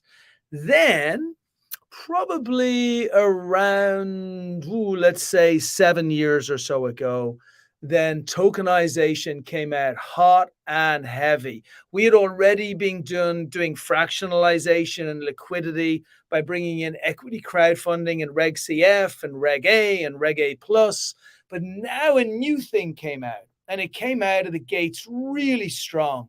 And there were huge advocates in that space, like the folks like Brock Pierce's and Michael Turpin's and all those other people in Santa Monica who came out evangelizing digital currency, which was a wonderful thing. And I'm massively behind. If we talk about the generalization of digitalization and immersive within digitalization, I believe it's not just something that's going to happen in the future. It was something that was predestined to happen for the last 10 years or so. So I'm a huge fan of it. So when talks suddenly started coming out about creating tokens and creating ICOs around those tokens, and then making sure that you could actually then build blockchain and transferability and then transparency and all the other wonderful things that Bitcoin was built on top of, I was a huge fan.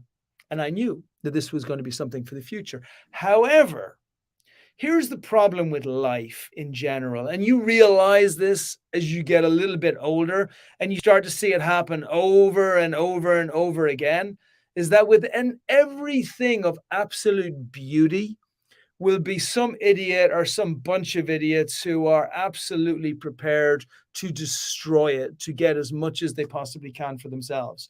I personally felt that entire wave of ICOs that happened back in those days were frauds. I won't call them Bernie Madoffs, but they were certainly extremely close. And this is something that any investors and people who are looking at NFTs need to be tremendously careful of today. When you are not in control of what happens within whatever investment that you make. So for example, you invest in a house, it's okay. You're in control of most of it, right? You're in control of the termites. You're in control of the decoration. You're in control in some ways on how nice the street is kept. You're in control of how nice you make your garden look. You have an element of control, including the probability of how your district is going to go over the future period of time, right? When it came to ICOs, none of the people investing in ICOs had any control whatsoever in anything that was going to happen after that. They lost their shirt. They were sold a beautiful dream of a world yet to come where everybody collaborated and they were nice to each other, and money became this beautiful fluffy thing that we didn't have to keep in our mattress anymore, and instead it hugged us every night before we went to sleep. And it was an absolute predictable, transparent lie. Unfortunately, the vast majority of people who invested in ICOs and put all the money in there, they didn't realize it.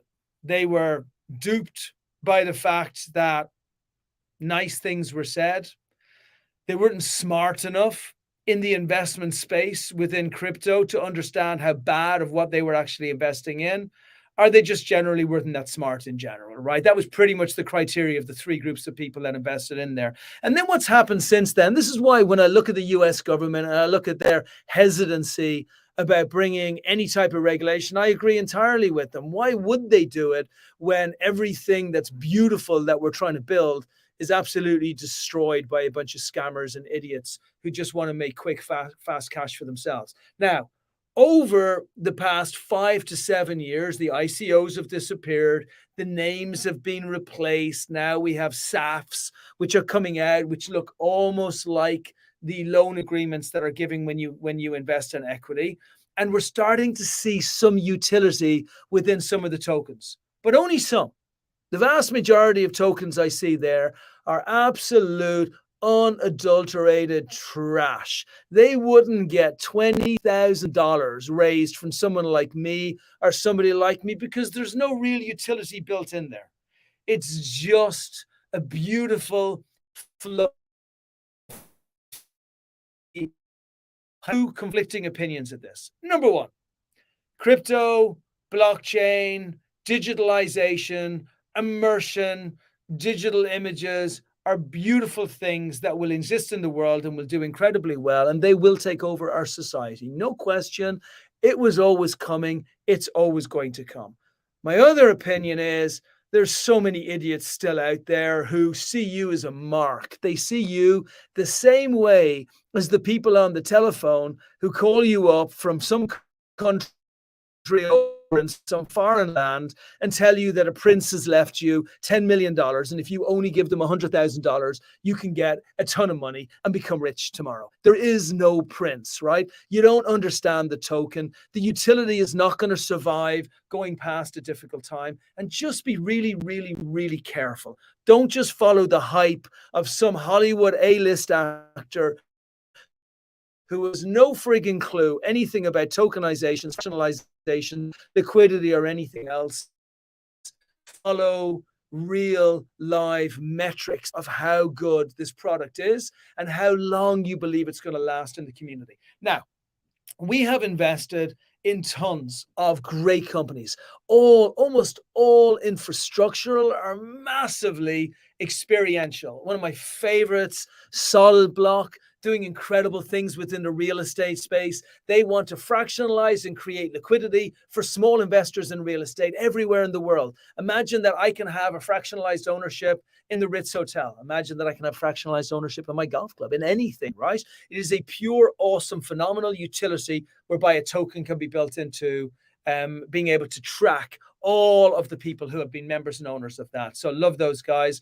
Cosmic Wire, another great company building IP derivatives on the blockchain so they can actually look down and see what does the ownership look like. Again, another really strong utility in there as well. Tunedly have built the same thing within music. GeoJam, so they can track the IP and the money that should be made based on that IP. GeoJam building incredible experiences online. Noirsis looking at cybersecurity and building infrastructure within cybersecurity.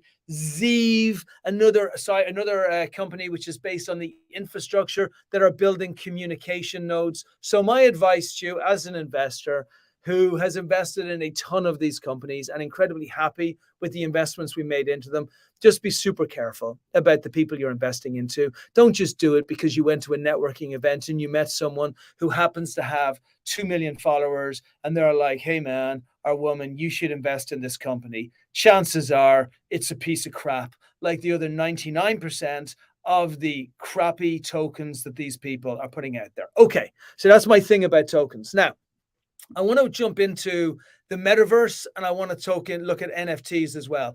By the way, I classify NFTs in exactly the same place as I classified the ICOs before.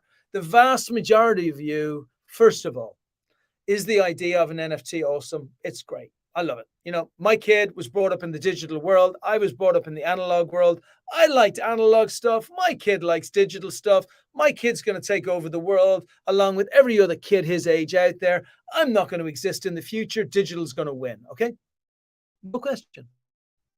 It's a good thing. NFTs are really good. And being able to keep your NFT images, especially if you have unique ownership, of course, which you do because they're not fungible, then it is a great thing. And it's going to go forward in the future and it's going to be fine. But like everything else, what happened was there was initial hype, which was thrown around, a certain amount of NFTs that came out. And then that hype suddenly made them really good, but it didn't make them really good. It was just because they did it. And literally, because I'm in this business, I watch every scam that is out there. I watch all of the people with multiple IP addresses spending a ton of money buying multiple NFTs so that they can show that there's demand. That demand then goes out to the market. Everybody's like, oh my gosh, this NFT is great. It's so hot. It's like the next Bored Ape. They then buy it. Of course, there's no hype. There's just a scammer doing the prints from wherever the prince is from. So be really careful on the NFTs that you buy. If you're coming in and you spend $100 or $200 and you can afford it, then do it. What the hell? What are you going to lose, right? But if you're someone who believes, like all of these idiotic podcasts that you hear all the time talking about get rich schemes, that this is going to make you a billionaire and you don't have to work at Walmart anymore, or you don't need to have a job as an investment analyst, and actually you can buy that nice island based on your NFT selling, then I'm sorry, you're an idiot and you deserve to lose the money that you're going to lose, okay? For the rest of you, please don't buy it. So, but NFTs in general, watch them. Look for utility, look at the people that are building them, look and see how the NFTs will actually be around for scarcity in the future, and just decide if you like it, but don't buy them because you're trying to make money. Step away from the greed cycle that is in the world right now, where everybody sees it as their ticket to freedom. It is not. But as a thing of beauty that you can adorn your virtual world with, I think it's an incredible thing. And it's going to be really wonderful to watch. Okay, that is blockchain, because blockchain pretty much is the underlying tracks that actually speak to all of this. I love investing in blockchain. That's why, like the companies like Zeev and the companies like Novartis and Cypress, I love those. Give me communication nodes through a company that's building them properly to invest in any day of the week. Why? Because it's the same as the train tracks when they were laid down in the US X amount of years ago. You know, everything has to travel on the tracks. You don't want the train. You don't even want the bullion in the train. You want the tracks because that controls everything. So I love blockchain. I love the way it's built out. I love what it can do. And I believe that blockchain, amongst many other infrastructures that are being built today, will be the future infrastructure of the web, which has become everything for the vast majority of people who are out there. Tokens, you know how I feel about tokens when it comes to crypto, and NFTs, you know how I feel about cryptos. I'll add maybe an extra clarification around tokens, because I think it's kind of interesting from an investor's perspective. So most investors, like myself, we invest in equity. Why do we invest in equity? Because it's tangible, right? Why do you buy a house? You buy a house because it's tangible. You know, if the house sells in the future, you own a little piece of that house. We know that if we invest in a startup and that startup exits in the future, we invest at a valuation of 5 million, the startup exits at a valuation of 5 billion. We make a very tidy profit, thank you very much, and we walk away happy, happy, happy. We own a piece of that company, technically. Tokens is entirely different. Tokens, you own a piece of nothing, right? Because it is a utility. However, you still get to benefit financially. So it's like these two uneasy partners in a relationship. Actually, let me give you a better one.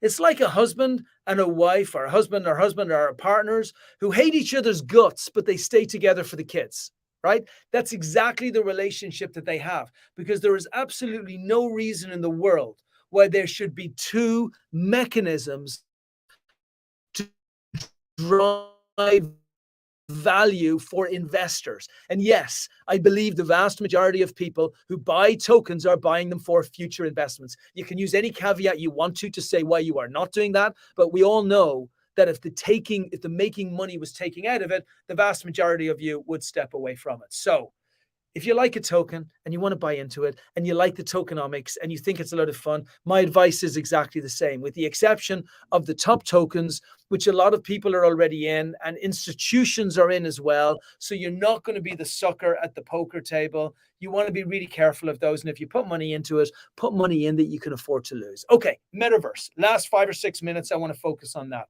I love the Metaverse. Look, the Metaverse for me is just a more immersive web. It's like the web hasn't been upgraded in 20 years. We got the same crappy web that we got 20 years ago when Steve Jobs was talking about the web taking over the entire world. 1, Steve Jobs was right. 2, the web is now shitty because nothing has happened to upgrade it since that time. So what's happened about 10 years ago with virtual reality in trying to create that first immersion with Oculus, that was a false start.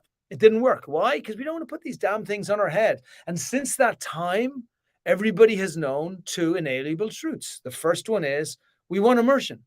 We want to feel like we're in a world that we can control, that we can like, that we can enjoy, but it has to feel like this world.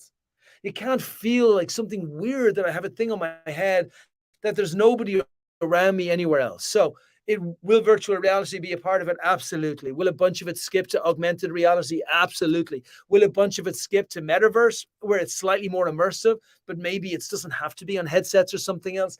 Absolutely. Anybody who is betting on the infrastructure moving to a more immersive world is a very smart investor.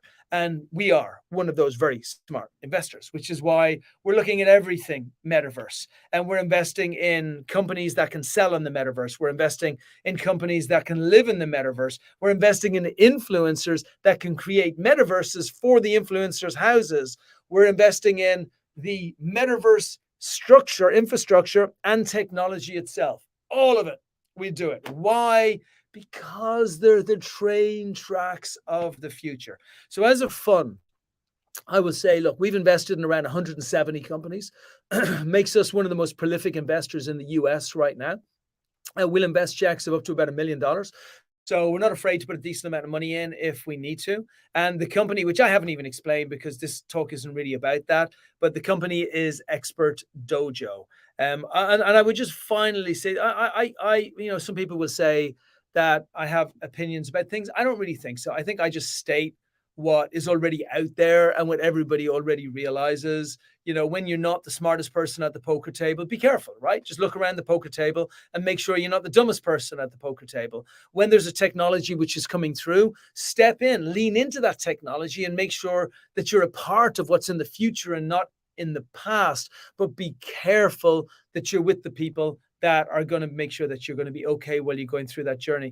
And from our perspective, what we always say to our startups is be a beast, like build great growth, build great utility. The vast majority of what's in the metaverse, what's in tokens, what's in NFTs is absolute BS, useless crap that I would put no time into whatsoever. So if you're going to build something, if you're going to put it out there, if you're going to take this beautiful, new, shiny technology, then make sure that you're putting something into it that is worthy of what it brings. So I wanted to try and catch us back on time rather than, exasperate everybody running over. So I'm pretty much back on time, maybe a little bit over. I'm happy if there's a question or two, or if Simon wants to put anything to us. But in summary, NFTs, Metaverse, tokens, big thumbs up. I like them. Part of the future. Absolutely, you should look at them and be a part of it. Most of these scams that are going on right now around it, absolute thumbs down. You need to be very careful about what you're investing in and surround yourself with the best expertise in the space. That's a wrap. That was great, Brian. I mean, you covered a lot in just about 25 minutes, and we have a comment coming up. Mahesh says, love your talk, and I agree with most crypto being trash, and many crypto folks are a bunch of gamblers and jump up and down with the hype with no utility. Definitely, he goes with what you say, Brian. So what Brian, pisses me off, Simon? I'll tell you what pisses me off. What really annoys me on a major level is there's really good people out there who love the idea of what crypto can become and loves the idea of what blockchain does. Like, it literally frees us. Like, there are levels of slavery. right? And what happened in the US was a disgusting level of slavery. But honestly, what happens to humans every single day through our banking systems, through our governments, is an even more appalling level of slavery, because there's literally no way out. So when blockchain came out and allowed for us to be able to get rid of all these middle people, when digital currency was built on top of it, that allowed us to actually be free of many of the constraints that the JP Morgans and all those people that sit in the center of the world have put on us. It was a beautiful thing. And then we get all of these dickheads who come in and they just see it as a little piggy bank that they can use for themselves. So yeah, it's a disgusting, nasty, like, I think most of these people should be dragged on the coals for what they've done to a really beautiful technology. Yeah, Brian, I'm 1% with you. And there's so much of fake news around about these new technologies, blockchain, Web3, and not everyone can figure it out, right? So how do you suggest, or maybe how do you keep yourself updated with the exact news, or maybe with the latest updates that's happening? Any resources that you check daily to keep yourself updated? So, I find that the buying customer always tells the truth. It's the only person that will tell the truth. Exactly. So when we look at companies like Zeev is a great example. When Zeev first came through and they said, look, we're building communication nodes in the blockchain. Now, any of us in infrastructure of blockchain, we understand that communication nodes are the foundation of everything, right? Because otherwise you can't connect.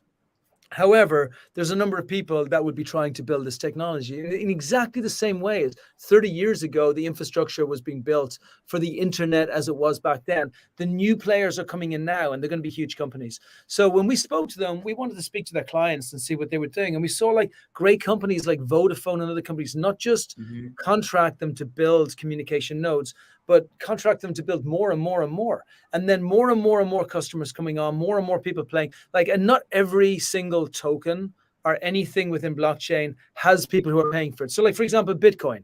Bitcoin has lasted the test of time. And it doesn't mean that things can't go wrong within Bitcoin, but enough people have tested the utility of it to realize that it is sound. Now we know that it's still too volatile, but the principle behind what keeps it alive has allowed it to survive for a period of time. And so the buying customers are all the people who bought Bitcoin over the time. The buying customers receive are all of the people that wanted to contract communication nodes being built. The buying customers for Novartis are all of the people who want to have security breaches segmented and then how they interact with them based on that segmentation. Everything else, you can trust nothing. You can trust nothing on the news. You can trust nothing on the internet. You can definitely trust nothing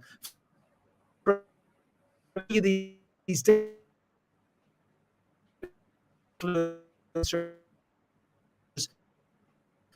crypto space. I swear to God, I wish there could be a conference.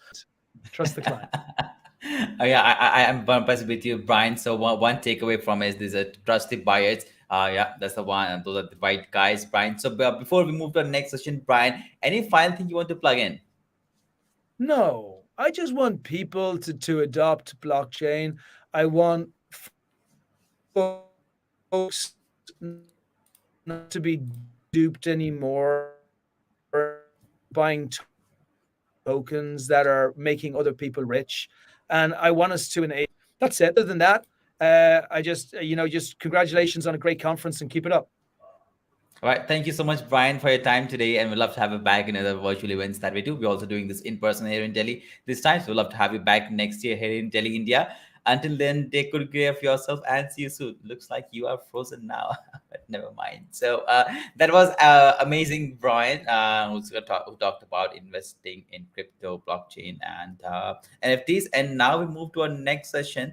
But before we do that, I'll just take maybe a minute break and I will be back. So see you in a minute.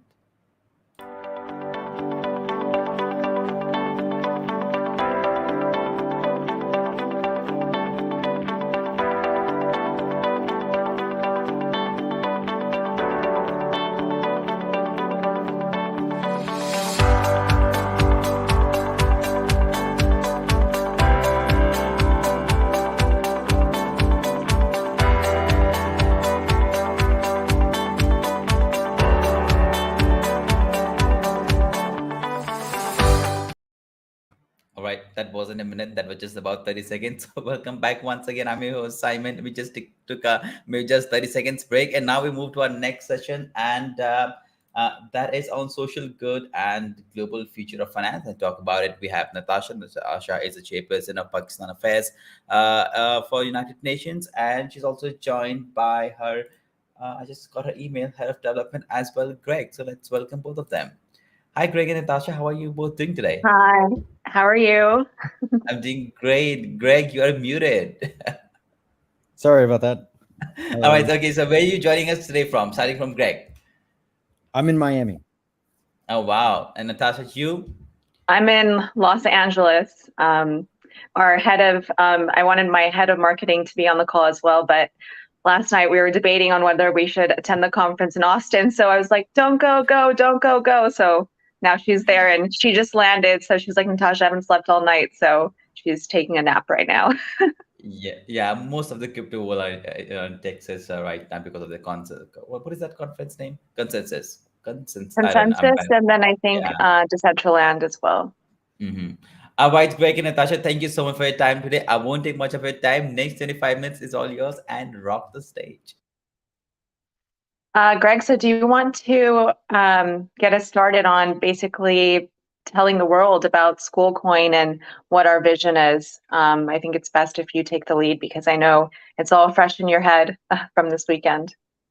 Yeah, absolutely. No, thank you. And thanks for the opportunity to be here. What we've built is a pretty exciting ecosystem of meta currencies that allow us to reward people for creating learning apps. And so we're cleverly putting nested NFTs together that allow people and incentivize people to create their own culture and their own games and their own way of learning. So, ultimately, instead of like creating a prescription that we force onto people and saying, hey, this is how you have to engage as a community, this is the best way, we're creating a system in which people can create their own culture and their own way of learning.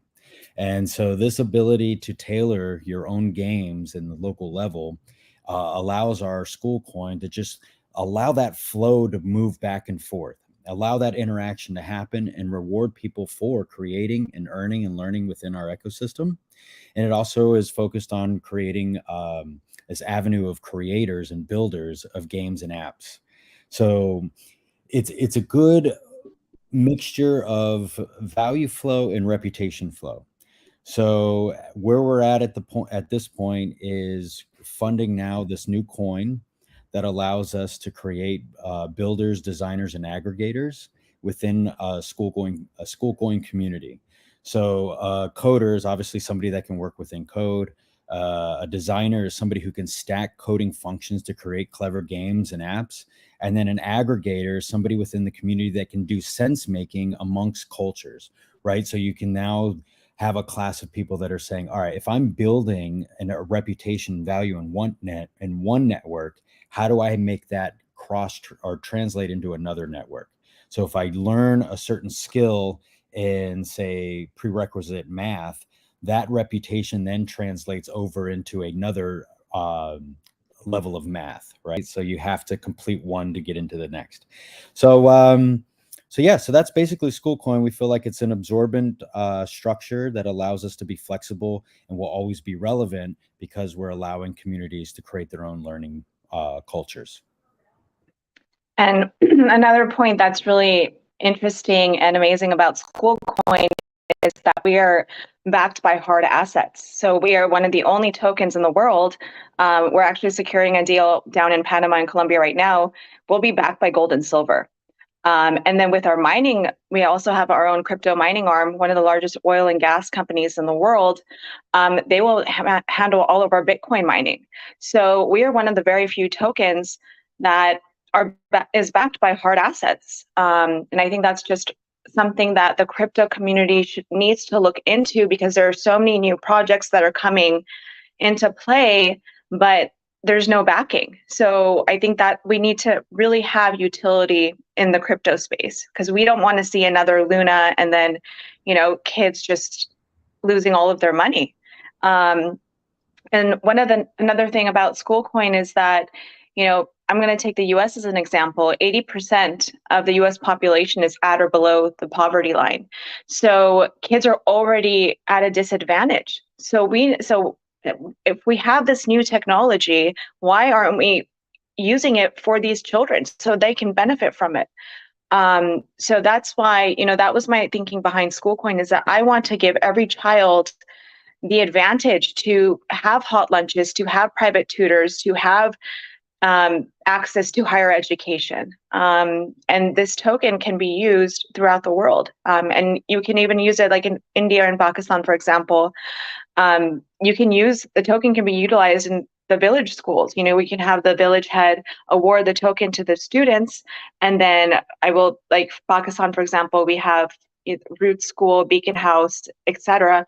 And now these kids can go and attend actual schooling rather than having to just go to like a village head and have, a group of 30 kids just, learning whatever they can in their villages. We want to send them into the cities. We want these kids that don't have, right now they don't have the access, and we want to provide access. And I think it's really important for the developing world.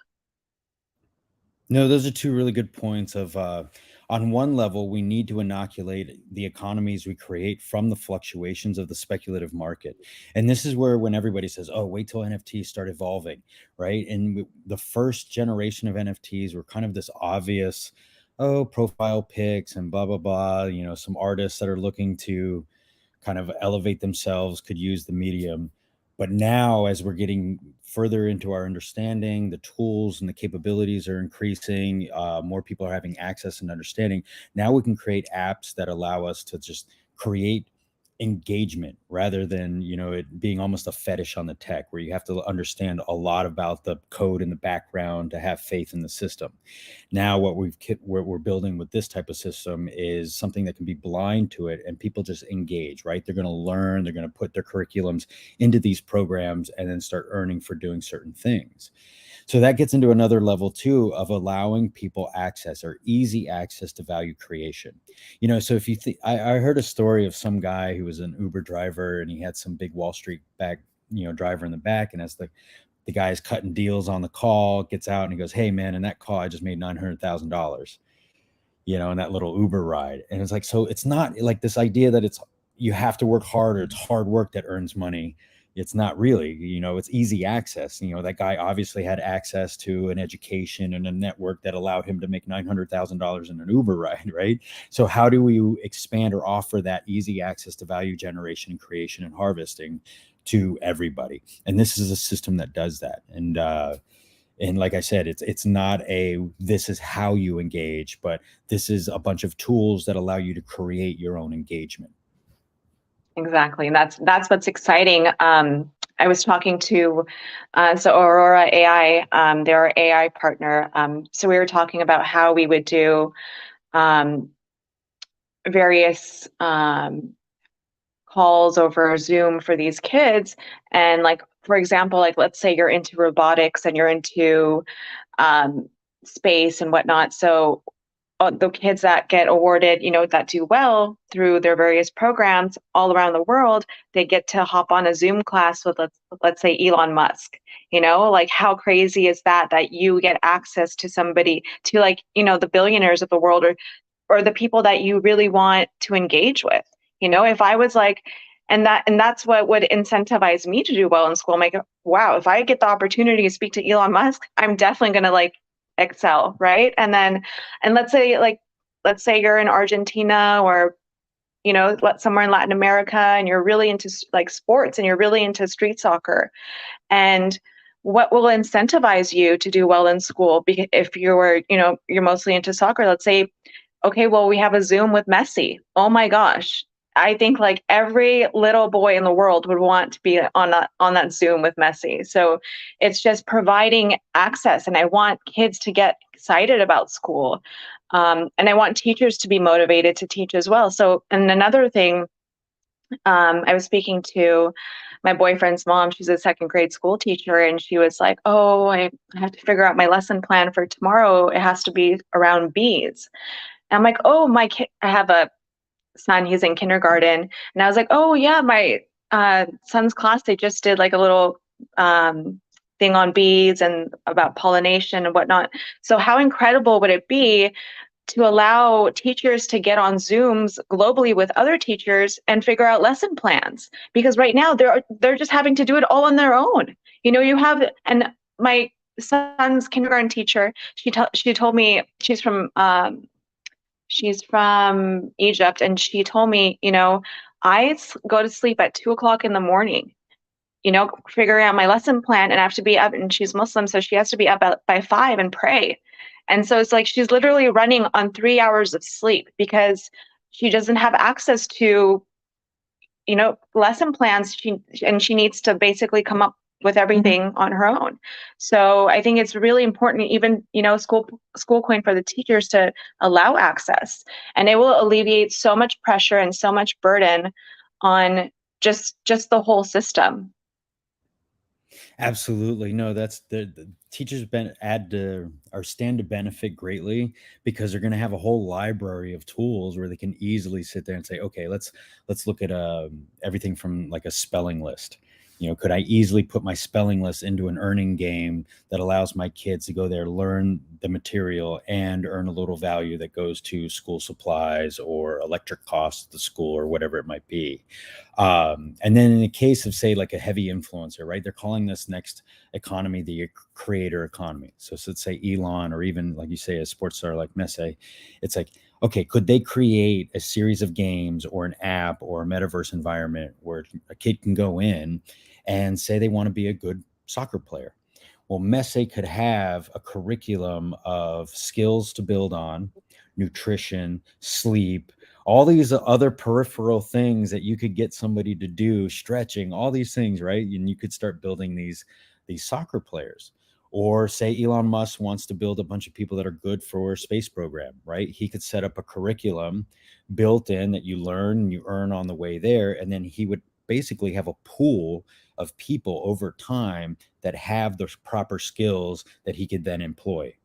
And so as you go through your Elon curriculum and you're earning the tokens and stuff, almost like a Boy Scout badge, or like, you know, you're going up and you're earning, and then boom, by the time you get to the highest level, people in that organization will know exactly kind of like where you're coming from, what preparation you did, you know? So I kind of see this is how, you know, fan bases and celebrities can, you know, use their influence for good and allow their, you know, just get really prescriptive with it, right? If you want to teach something, you want to teach school kids something, we have the medium in which you can build it and kids can make money doing it. This is how you're going to interact with your fan bases if you're a sports star or a celebrity. Yeah, it's really exciting. So I'm really glad that we're giving access to these children, the teachers, and just everything in general. And then I wanted to basically touch on basic DAOing, the actual DAO system, and then also the NFTs for celebrities and athletes and artists.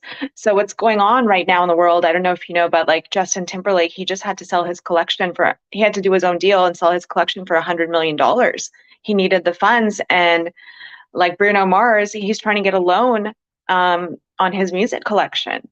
So these artists are being taken advantage of by their agents, by like, you know, like let's say the movies, like by these big conglomerates. And so now we want to create DAOs for these individual artists, celebrities, and athletes, so that they can protect themselves and their families. You know, we want to take out the middleman. We want to take out the middleman that's taking advantage of the system and of these people. So I think it's really important for athletes that are already, you know, well known.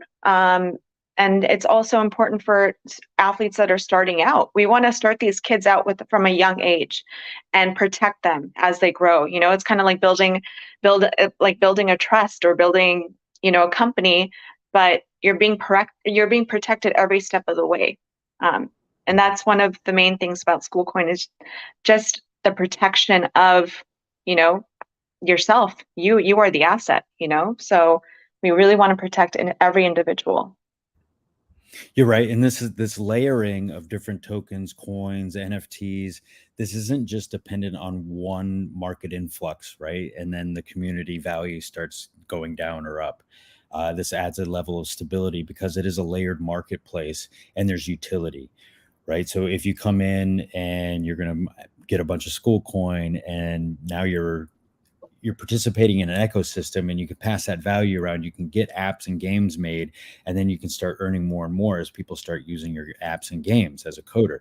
So this is an ecosystem that encourages participation and not just kind of like this investor class that does nothing in there, right? Like you come in, you're now part of our ecosystem, you're now engaged, and you have these like incentives to stay engaged. And educating children is a good reason to stay engaged, and it's a good reason for an athlete or an influencer to come to our environment, use our coin to build some kind of engagement game that teaches people some kind of directive. So if you're an influencer or celebrity that wants, I don't know, it's STEM, or, you want to market toward girls to get, more engineering, you could start building a brand around that content and around your brand to target that audience. And then what makes it fun, what makes it rewarding is the fact that you can earn school coin every time you create a game and somebody accomplishes the conditions of the game you set. So yeah, this is so exciting, and the structure can be used anywhere. That's the good point about this, is that we could use this in many different contexts and allow people to create their own engagement tools and culture. Yeah, and so another fun thing that we're doing is teaching kids how to invest and trade. So we had a meeting a few weeks ago with one of our partners. They were going to be our staking partner, and then me and my head of marketing were like, wait, hold on a second, like how, it's very, like, staking is very dangerous, especially teaching kids. But then we're like, okay, we'll just turn it into a game. So basically we're going to create an exchange for kids to learn how to trade and learn how to invest. And so they won't be trading actual money, but they'll be trading within the system. And then once, when they do well, they get awarded in school coin. So it's really exciting, because I think kids would do really well learning how to trade in the stock market. So I think it's financial literacy. I mean, that's something that's kind of a taboo issue, right? Money is taboo in our capitalist culture. And so, of course, we don't teach it. And, we put a lot of barriers around it. And I don't know, sometimes it's the blind leading the blind. If you look at our society and say, like a bunch of people in debt teaching the next generation how to like get into debt. So yeah, let's build something that's more absorbent and relevant to the time. Now, some of the pitfalls, and I think the last conversation was touching on some of this, is like, blockchain is just more capitalism. So at some point, there are some exploitative choke points. And I think now school coin is a representation of a next generation system that addresses some of the vulnerabilities of these centralized, faux decentralized, like, I don't know. The marketplace is going through a crazy shift, and we're getting to redefine it.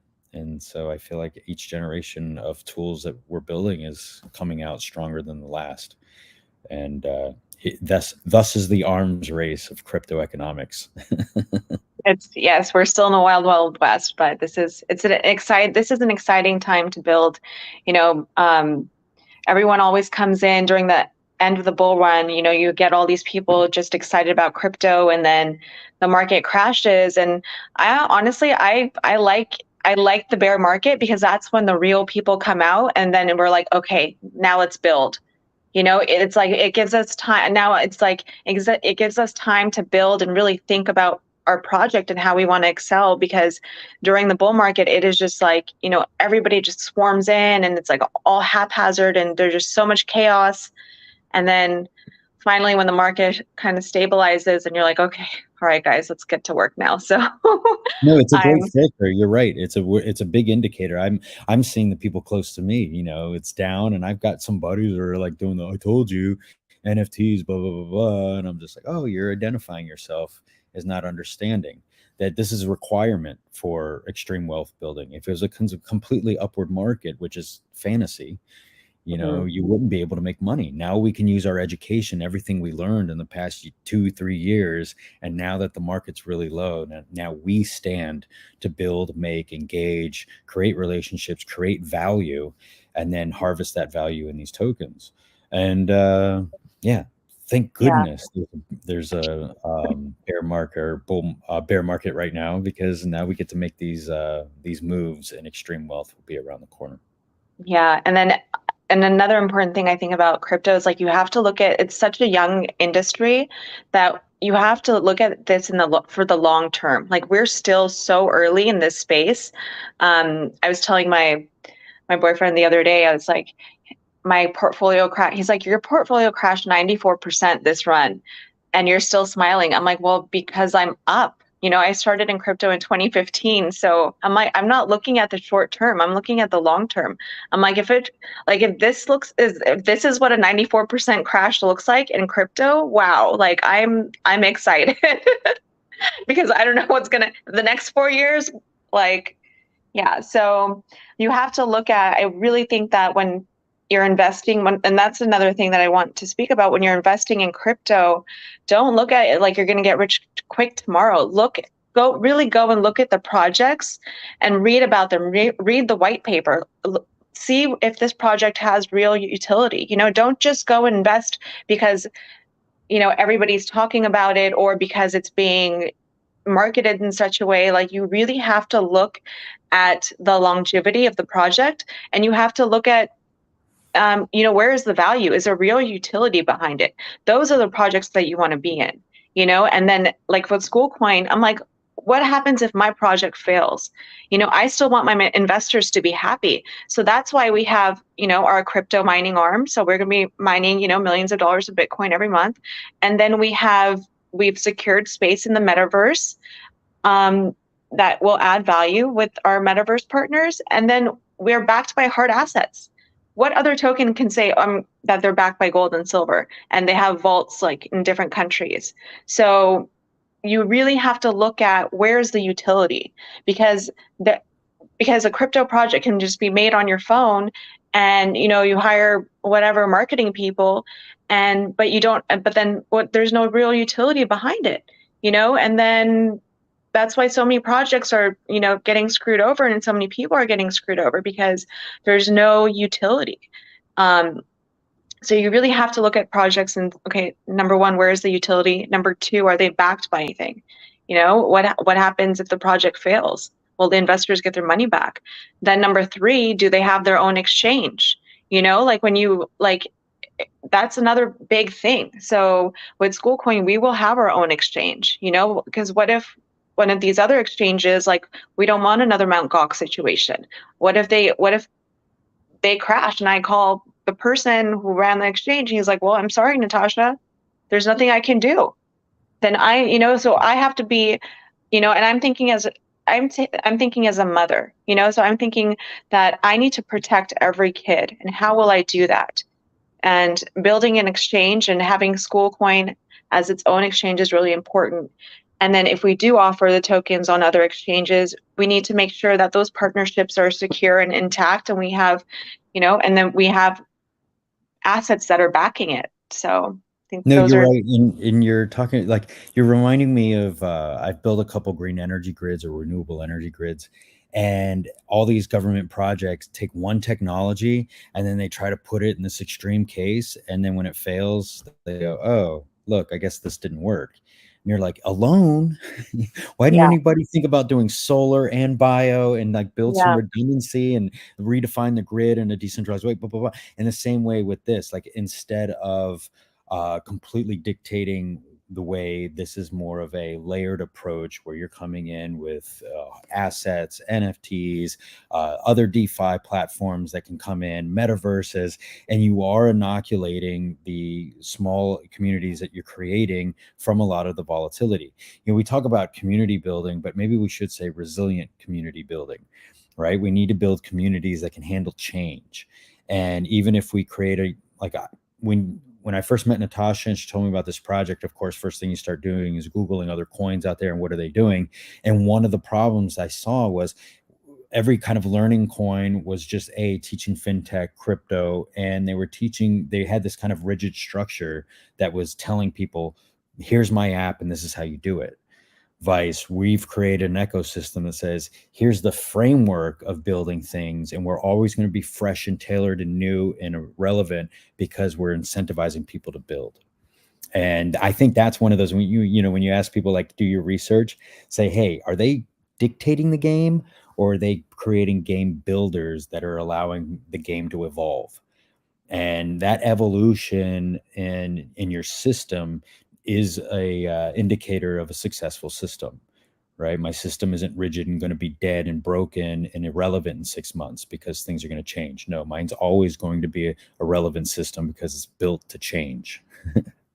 Yeah, that's exciting. So I'm glad that we're really like, I'm glad I built, or this team that came together with you and with Denise Holt, who's our head of marketing and branding.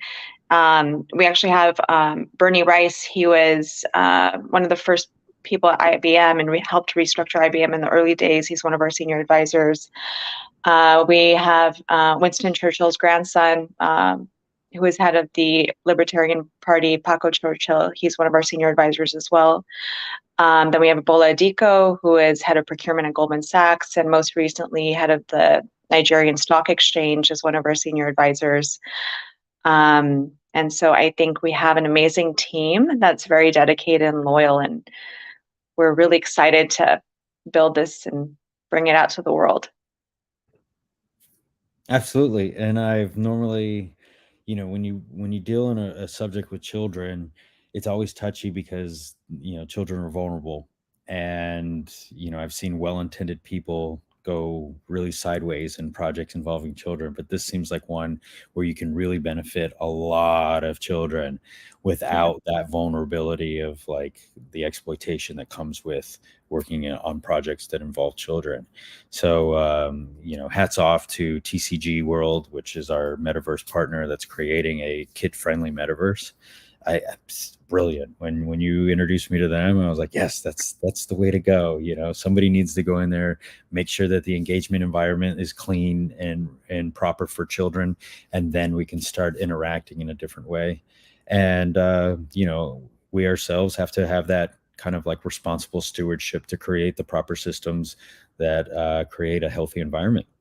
And that's the goal. And I think that as we share data and we have this ecosystem that is taking lessons learned and allowing the best and most merited systems to rise to the top, that's how most people will be impacted in a positive way. Yeah, and a lot of the companies that we've chosen to partner with, they have been startup projects, and they've had other startups, and they've all unicorned. And all of our partners are intending to go public. Like our crypto mining arm, Eagle Natural Resources, they're going public in July. Precog Finance, who is going to be our staking partner for the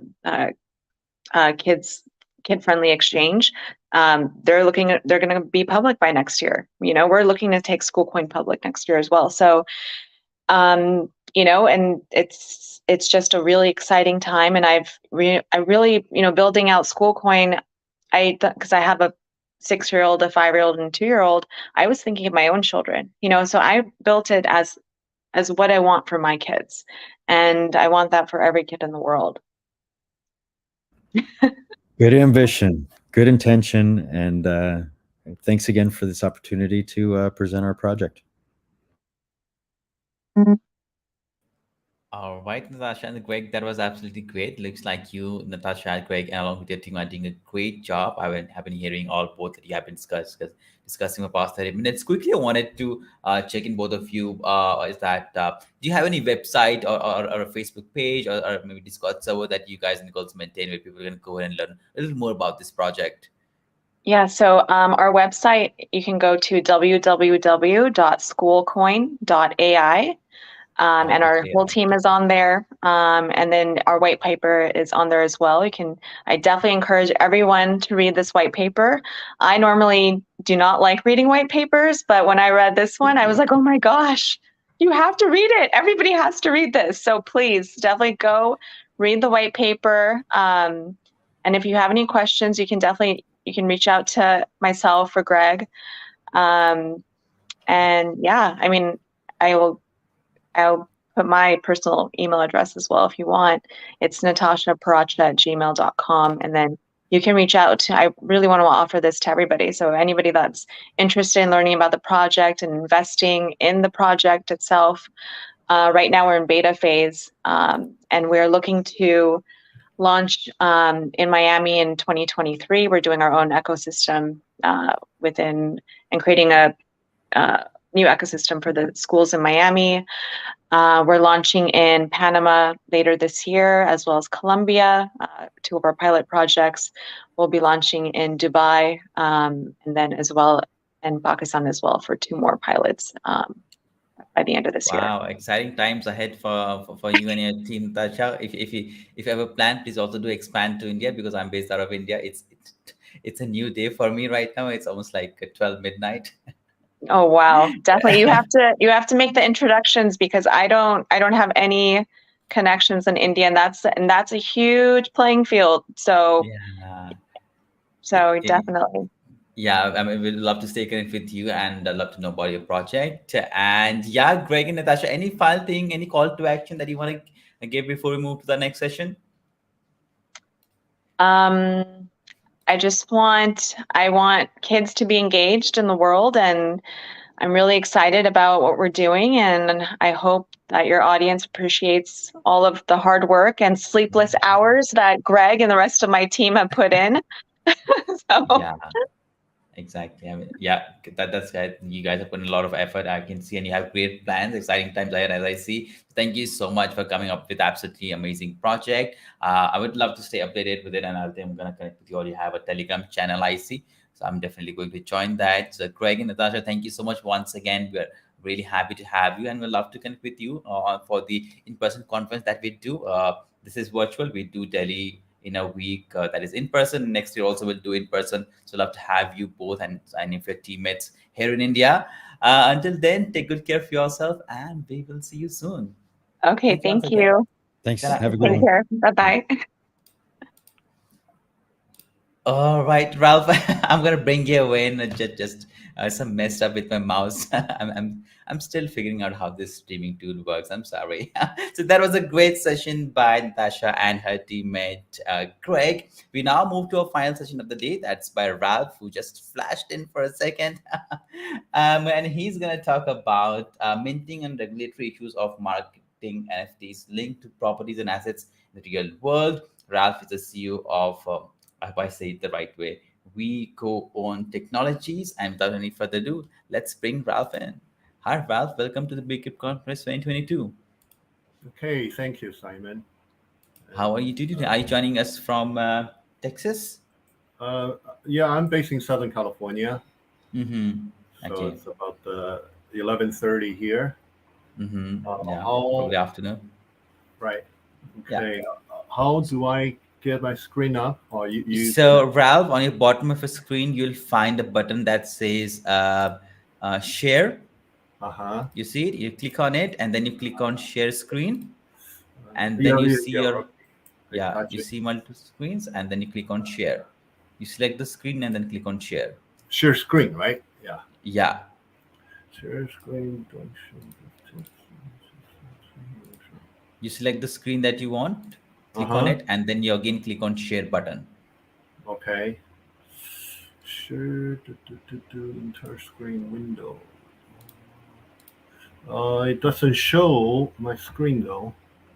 So you want to share your entire screen, or you want to share your window? Probably the entire screen is the I best think I got it. option. I think the window. Yeah. Yeah. Okay, window. That's good. You click Here on you go. window, then you. All right, I see it. I'm gonna add it to the stream, Ralph. Everybody else can see it, and next 25 minutes is all yours. Okay, how do I toggle back to the screen with you? Yeah, you go back. You click on that screen, and then it should go to the next slide. Or you press the arrow key.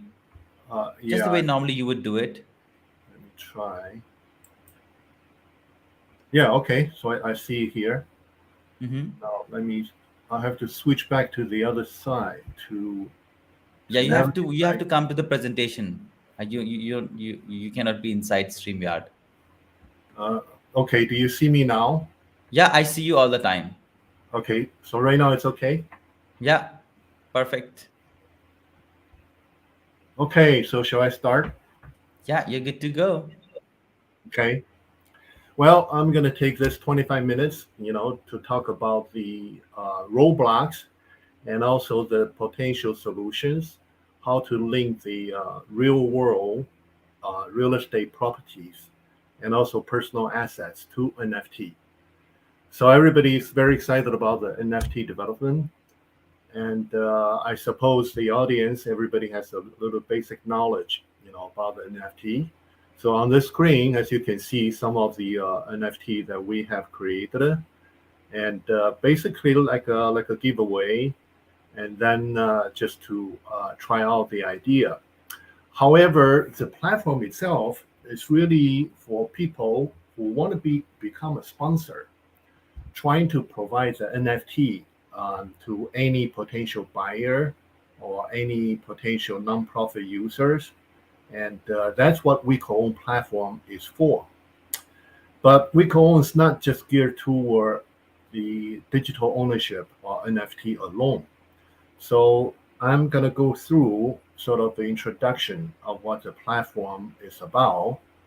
And then from there, we're going to drill down to what are the potential regulatory issues connected to how to market the NFT. Because NFT, most likely will be under the umbrella of investment contract. So most people is anticipating and NFT, whenever you get linked to the real world assets, it's going to be treated as a securities. So before we get to those interesting points, I want to give the audience a little bit introduction about the WeCoOwn platform and what it is and what it is not. So basically, there are three parts of the WeCoOwn platform. As you could imagine, if you just want to start a venture, trying to create a way for people to do the marketing the NFT, but how do you have people to bring in their real world personal assets and real estate property into the platform? So basically, the part one of the WeCoOwn platform is like a traditional, let's say, a property listing site. And people are familiar with Zillow in the US and Redfin, Realtor.com. So if you have a house, you want to sell it, these are the seller listing sites. On the other hand, you would have social networking platforms such as a Facebook, such as LinkedIn. So these are the social networking platform where people can meet. So typically you will have a lot of buyer group. So you call a real estate investor group, for whatever particular special interest group. You say this group want to buy hotels only. This group only want to buy Airbnb rentals, or somebody only interested in property in Colorado, in Florida, particular states. So currently, as we speak, and there are seller listing websites, there are also buyer discussion group, let's say a Facebook group or a LinkedIn group, for potential buyer to show people what they're interested in. Then they form a group. They can discuss the merits of all the potential investment opportunity. So currently, these two are disconnected. What the WeCoOwn platform on the part one business is basically bringing in both sides, buyer and seller, to create the world's first two-sided property listing and buyer discussion group.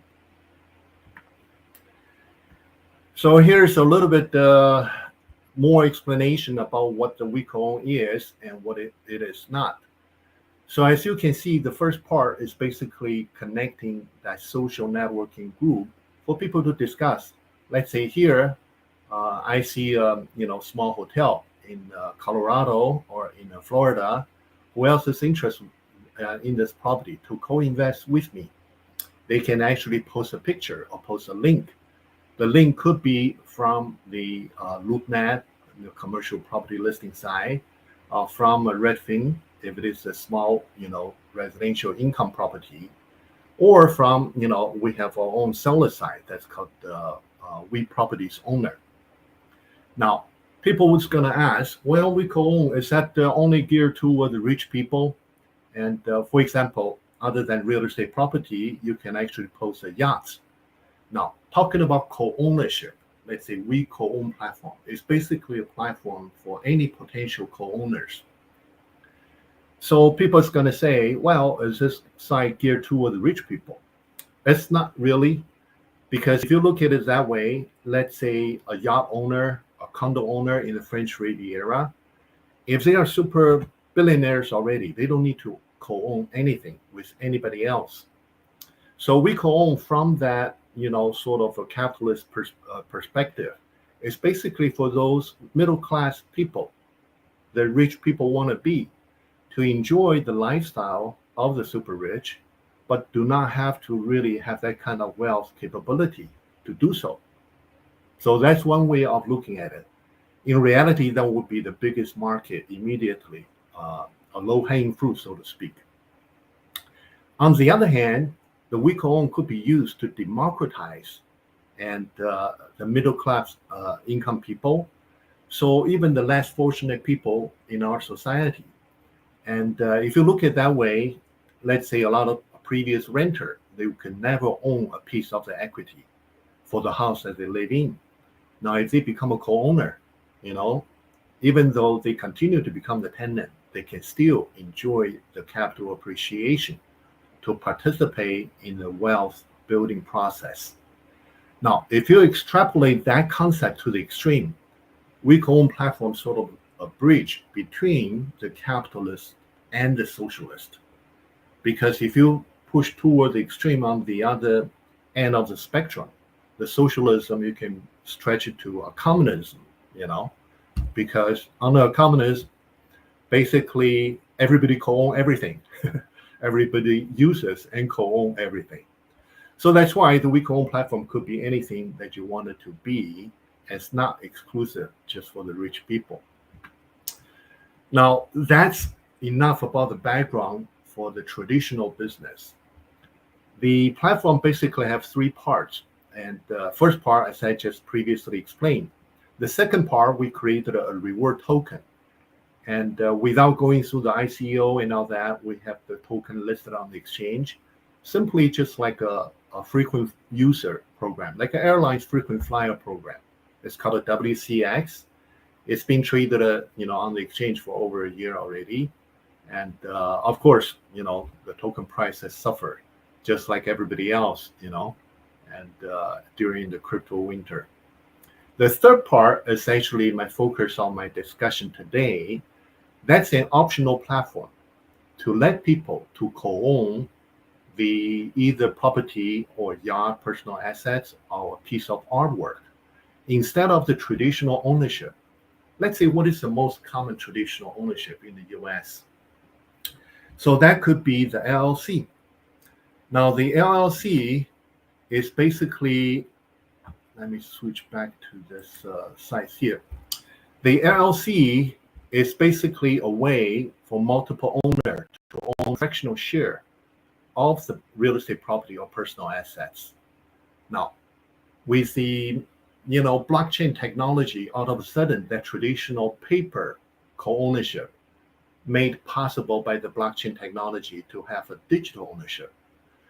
Now, what is the NFT then? What does NFT come into the picture? First of all, the blockchain technology gives people a way to have a verifiable and also transferable digital ownership. Because of that, the unique property that made the cryptocurrency possible, right? The simple concept is basically, what is Bitcoin? What is the other altcoin? Because it's created that digital ownership on the ledger, you can only use it once. You cannot spend the same ownership, whether it's a currency or an asset, twice. So that's what the advantage of blockchain technology provides. Now, once you have the verifiable digital ownership, how do we make the transition from the traditional society? Because all the current legal infrastructure was built on the paper ownership. How do you connect, for example, how do you connect this hotel building or the yacht? Right now, you have a piece of paper. They are not really connected. That piece of paper is not connected to the yacht or the Van Gogh painting or the hotel at all. It's just under the legal framework people accept. If you have a stamp, if you have a paperwork that prove your ownership.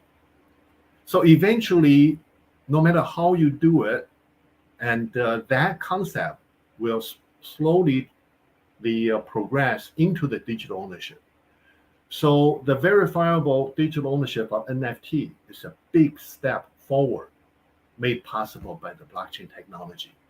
Even though the current legal framework cannot catch up with it, but sooner or later, that will become a commonplace if we look at a few decades, in the future from now.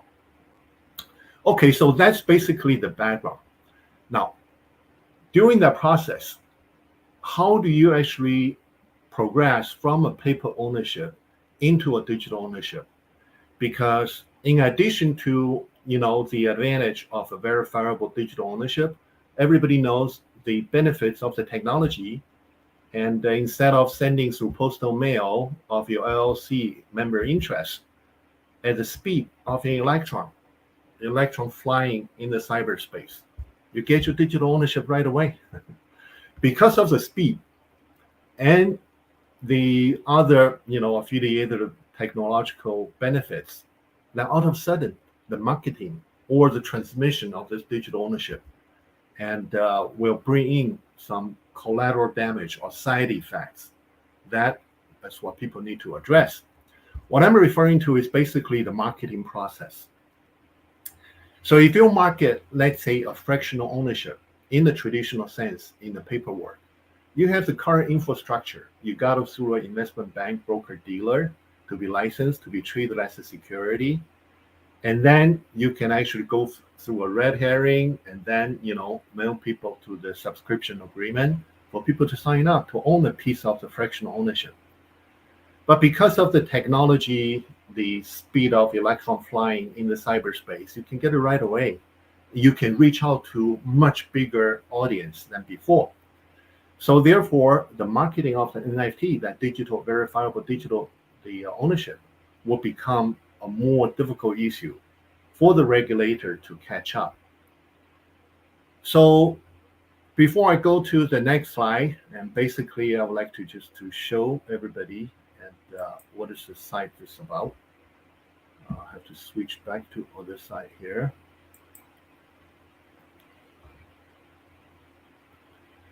So it's a glimpse of the site and where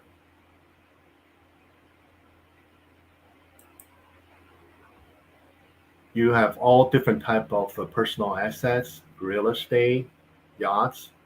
Now, speaking about yacht, and I myself being involved because of these projects I've been working on for almost 2 decades now, on and off. So currently, I've been a practitioner of a real estate brokerage, a yacht brokerage, and art dealership.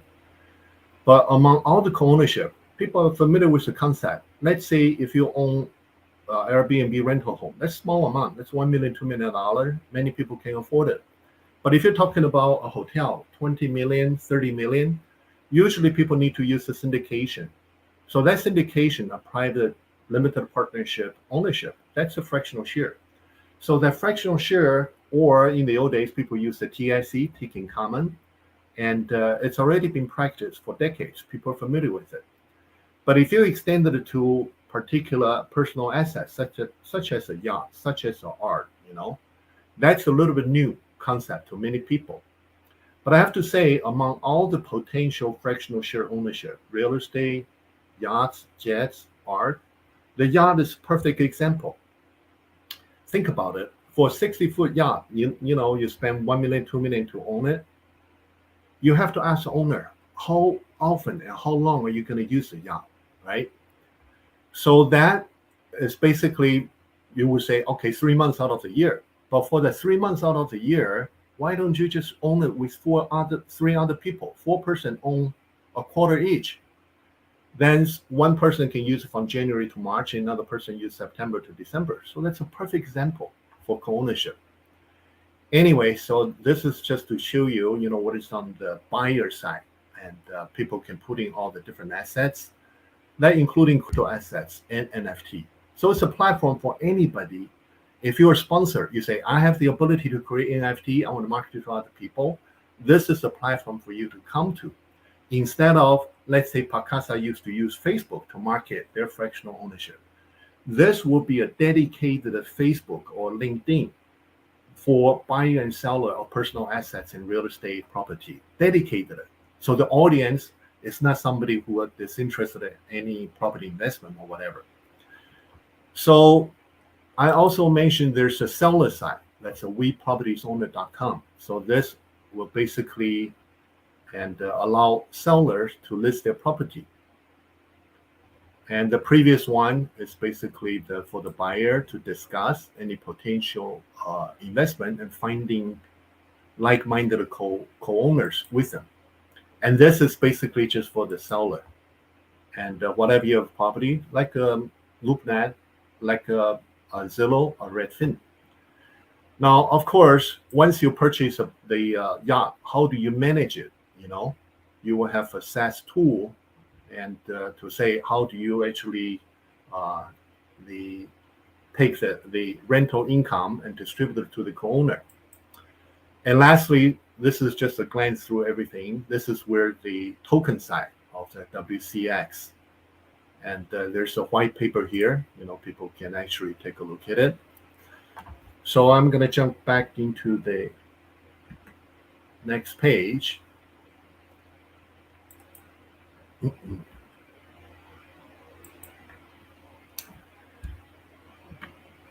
Okay, so now let's take a look at it. How are we going to allow many sponsors on the platform to really successfully market their fractional share in the form of NFT? Now, before we get into that discussion, we need to review a little bit about the current. When I say current, it started in 1933.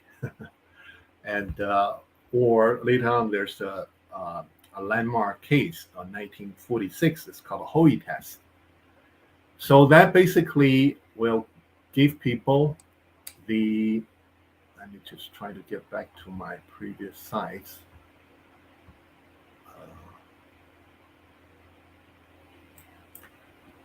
Okay. So what the Howey test is basically trying to find out whether you are selling is the investment contract or a security. Now, it's very simple. Whenever a buyer, and before you even call it a buyer and investor, you say, are you actually buying this using a currency? That's number one. And number two, are you buying into a common enterprise? What is a common enterprise? This could be a LLC, could be a corporation, could be a stock certificate of a company listed in the stock exchange. The third criteria is whether you're making this investment and with a motivation of making more money. So these three criteria apply to the majority of the reason why people make an investment. The fourth item, that's the most important part. It's basically saying this investment you're buying into, the way for you to make money in the future, will that depend on somebody else's efforts? So this is referring to a lot of promoters, entrepreneurs, very enterprising entrepreneurs trying to promote something. So based on the four simple concepts, let's take a look at it. And which one applies, which one doesn't apply. Then you will have a better understanding of the landscape of potentially marketing fractional share NFT.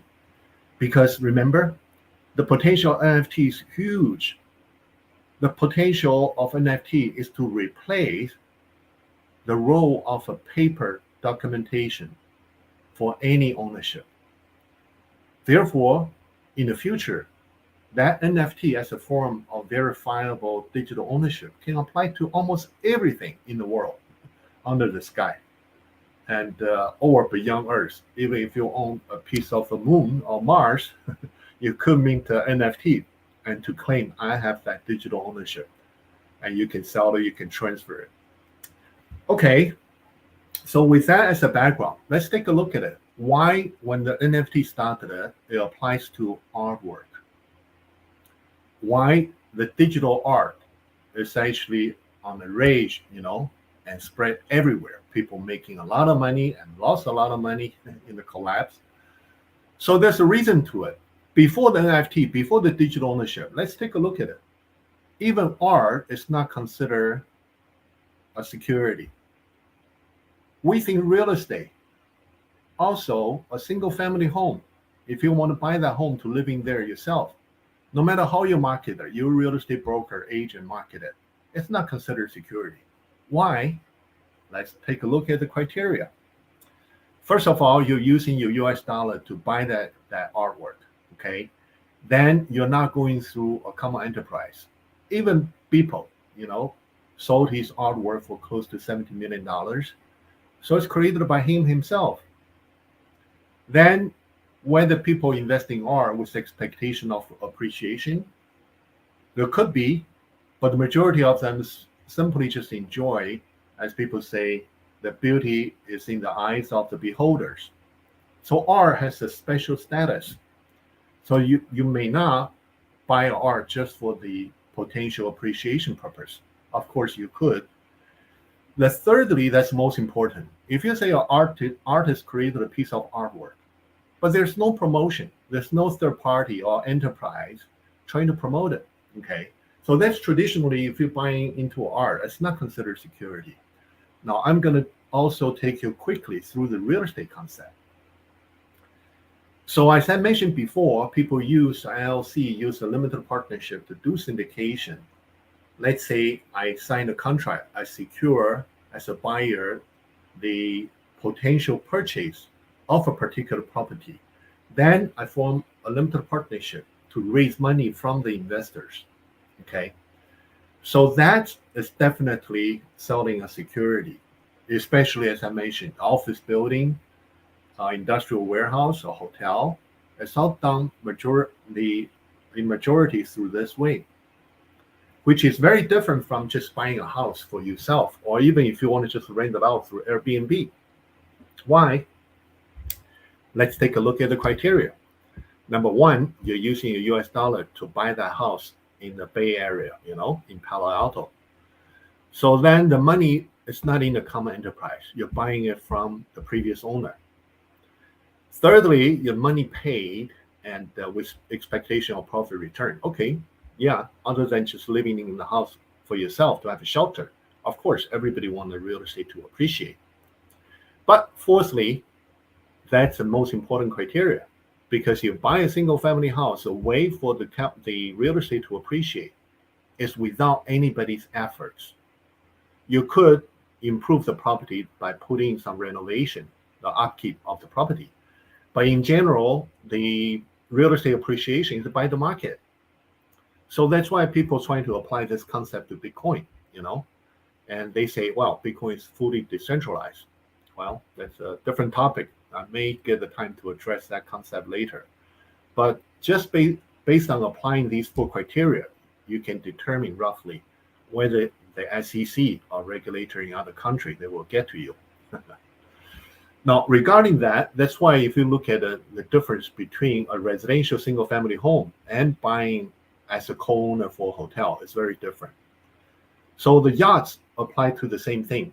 In the past, traditionally, the regulator have not really treated the co-ownership of a yacht as a security. But of course, that would determine how you market it as well. Do you market it in private, or do you market it and in a public offering? So in any case, let's take a look at it. When you apply to NFT, why does that matter now? Because I use the example of Beeple, right? It's just one solo artist created artwork. They sold it for himself through a traditional art house. So there's no doubt, I don't think in the near future SEC gonna, get to Beeple. But if you look at right now, there's a lot of other enterprise, right, and the company trying to create a lot of picture of an animal, could be any kind of animal stuff. Then people who invest in their digital currency, right, in Bitcoin, Ether, and they do have a company to organize and create all these type of NFT. So the people who invested in all this, I don't think, a lot of them really just have a JPG file, and they think, it's a beautiful. They want to just to keep staring at it. So people make the investment, and the majority of them wanted to make a profit, and a trading profit, if not just investment profit. Fourthly, that's the most important again, and whether that potential effort is from the efforts of other people. So those sponsors, that's what I call it, whether it's an animal picture, or you want to apply it to somebody who want to sell a yacht, or link into a real traditional artwork like a Van Gogh or something. Then that company, they will have an organized team to do the promotion. And that's where coming to the more difficult part, And all of a sudden, the 4 criteria apply to those type of NFT. So that's just a general understanding, background understanding. Now, when you extend from selling a digital art NFT into link up to the real world, voila, all of a sudden you're selling fractional share NFT of a real estate property, of artwork. Even though, as I said, in the traditional sense, your residential single-family home, if you sell it as a whole, it's not a security for sure. If you sell a piece of Van Gogh, it's not a security for sure, Sell it to a museum or do whatever. But once you have a fractional share concept, you cannot avoid it. That will have a common enterprise with a group of people dedicated to promoting it, pumping it, for you to increase the value.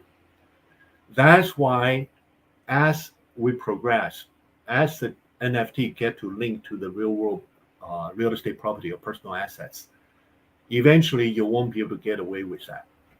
Now, if I draw this, sort of analogy just for you to take back of the recent history to understand and the process. For example, with the internet, you have the ability to access a lot of people, also with the digital speed of electron flying, So you can reach out to a lot of people. So the first wave is really the 2010 crowdfunding concept. When that chapter first started, a lot of people felt, oh, wow, very inspired.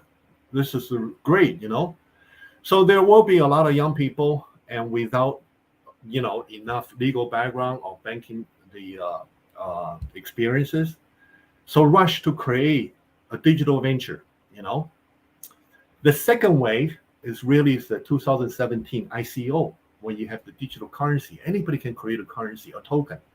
Then you do the pump, on the internet, and much easier for people to go through. Crowdfunding, you still have to go through the paperwork, all the subscription statement, blah, blah, blah. But all of a sudden, the paper-based ownership became digital through the 2017 ICO.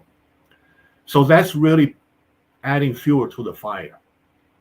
Now, once you get to that stage, as you can see, the potential, the regulatory issue, and most of them just threw it out of the window.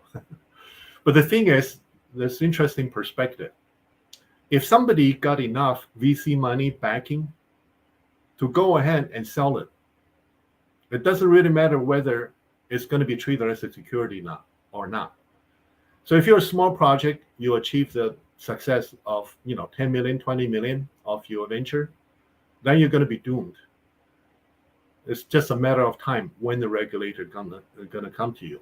But if you actually, with enough backing, enough money, all of a sudden you create a unicorn.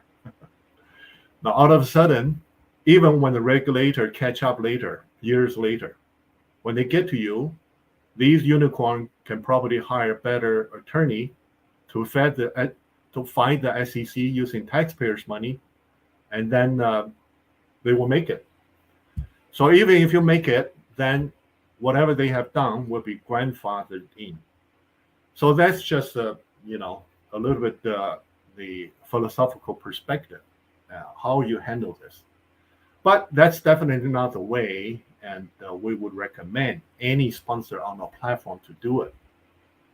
We will advise, that's why we spend a lot of the legwork trying to create the infrastructure for a lot of the sponsor. When I say sponsor, basically those people who have, I'm trying to get back to this, okay? And those people who have an NFT, they want to market to the security.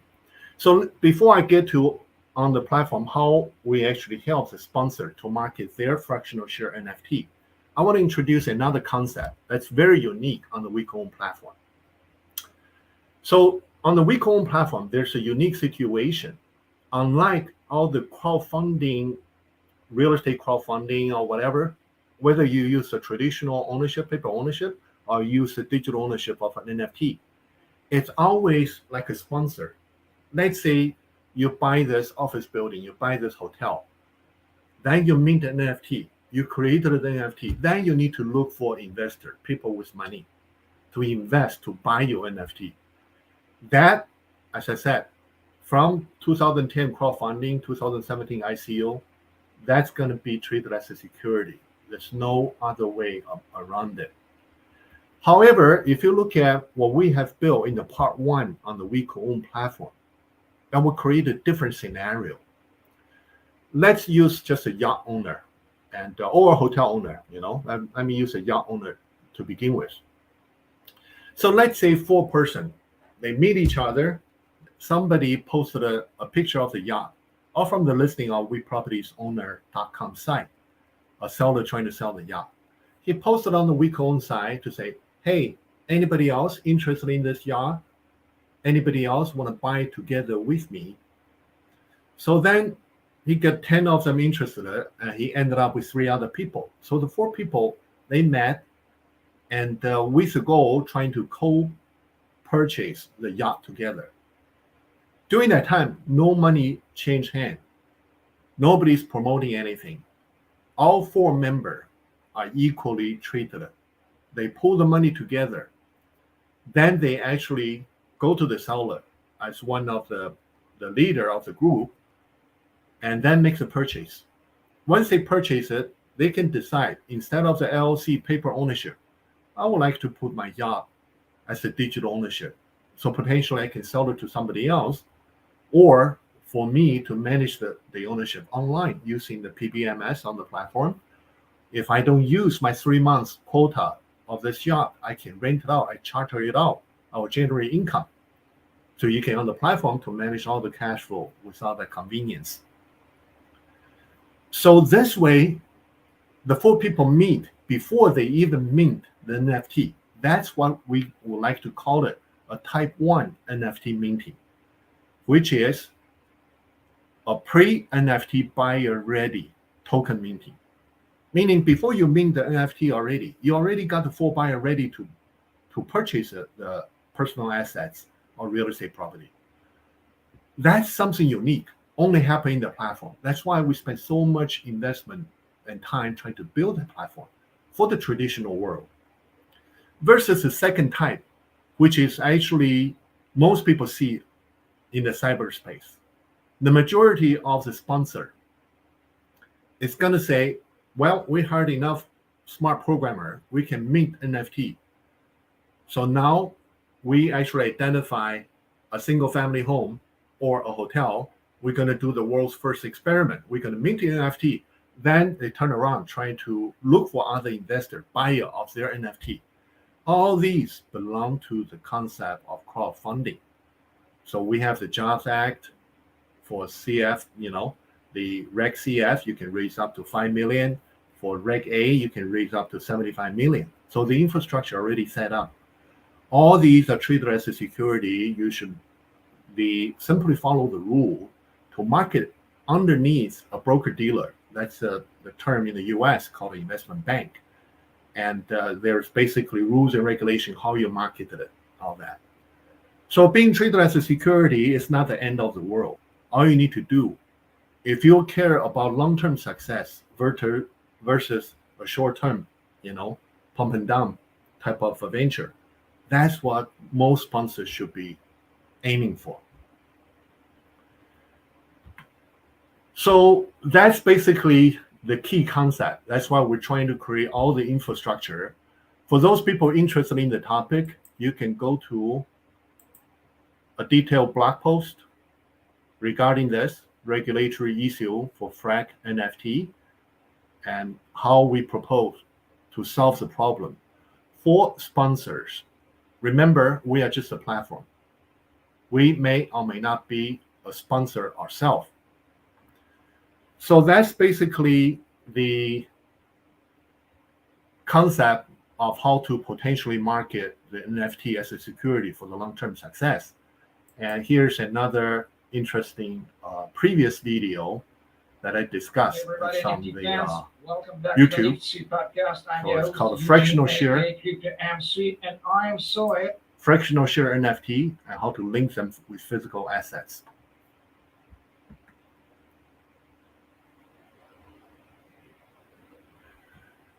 Okay, so there's a lot of information you can follow up with it. And then, as I said, we created all this. There's a lot more detail, and the currency is already floated, on the exchange. And but this is not the how we trying to market it. That's a totally different topic, not NFT. But basically, we created this as a potential utility token for people to pay for the subscription fee. The vendor, real estate broker, yacht broker, you need to promote your service. The seller, you listed your assets on wepropertiesowner.com for free. But if you need to promote it, you can use the token to pay for all that. And lastly, as I mentioned, we had a whole series of NFT, and it's on OpenSea. And for those interested, who can take a look at the NFT that we have. But the purpose of the NFT is for us to sort of as an airdrop, and give away a lot of the token. So if you purchase one of the NFT for a small amount, you will get 10,000 WCX token for free. So that concludes my presentation. And I don't know, is there any question and answer time, Simon? That was great, Ralph. I think details and insight that you shared. And I am right now on your website. I would like to share the screen so that people can actually go ahead and also see it. This is your website, right?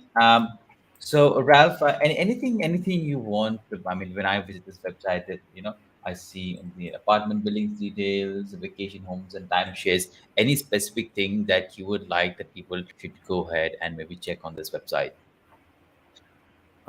Give me a second. I'm trying to get back to page. I cannot see where you are. There's always something to learn. Yeah. StreamYard, right? Yeah, there we go. Yeah. StreamYard? Exactly. Yeah. Do you see me? Oh, yeah, right. Yeah, I see you all the time. Yeah, so this is the website, right? And there's a lot going on over here. So so when I visit, what is something that you really want me to go ahead, or anyone around the world who's watching this conference, we want them to go ahead and focus on? Okay, so basically, if anybody visits the site, let's say we co-own or we properties owner, and everything's for free. Everything services for free. Okay. Like that. And even if you want to participate in the local market, let's say you're based in France, you're based in Canada. So if you want to become a decentralized and we call it regional director, so you can run your own business out of this franchise. What do you need to do? You do a little coordination for local regulation or whatever, and try to run the business as a franchise, on your own. And but of course, we have a little bit guideline how you can generate income and all that. We wanted this to be a utilitarian, service to a lot of people around the world. But even having said that, we haven't really officially launched it yet. We have the last piece of the mobile app, to be finished on the platform. But by the time we really officially launch it, we want it to be purely bug-free, Yeah. But you can still use it today. So we can say there's a soft launch. The Android app is all available. It's just an Apple app for the We Properties owner. This side, you can go back to the main site. This is NFT. This part is actually not built yet, Okay. Yeah, remember I talked about 3 parts of the business. Part Yeah. 1, which is a social networking and the property listing. That without digital currency, without NFT, anybody can use it now. Okay. That's like a combination of Facebook, the investor group, together with the Zillow, Redfin, or Trulia, something like that. That piece already finished. Anybody can use it for their own purpose. The second part, the digital currency is there, and anybody can actually get a lot of. For example, if you sign on the part one, you have a painting on your wall, you have a bicycle you want to share with anybody else you want to sell. Once you sign on, you get 10,000 WCX token. Wow. Then you list the item, your car you want to sell, your house you want to sell, you get another 3,000 token. Oh, amazing. So we're at the beginning airdrop phase. So eventually you own the token. By the time we officially launch, then you can use those tokens to pay for the services. Let's say the house you just listed for free, but you want to attract more eyeballs. So you pay, a certain amount of fee, then you get more buyer to look at your listing. The other most important thing is the PBMS, the property booking and management system. Again, on the WeCo-own main site. If you go to the WeCo-own main site, WeCo-own main site, just WeCo-own.com. WeCo-own.com. The NFT is just .com, right? Oh, no NFT, just WeCo-own.com. This one? Yeah. So on top, this is basically just for the buyer side to discuss. Whether, as I said, once you bought the hotel, how do you manage the hotel? Anybody can come online to make a living as a property manager. So you pay, let's say, 4 person. If 4 person buying this car, buying this Lamborghini, or 4 person buying this boat, 1 person will be the sponsor. You pay $300 equivalent. You can be paid by WCX token every month. You can use our software for free, PBMS. It's a button there. Then you manage the property for your own family and friends.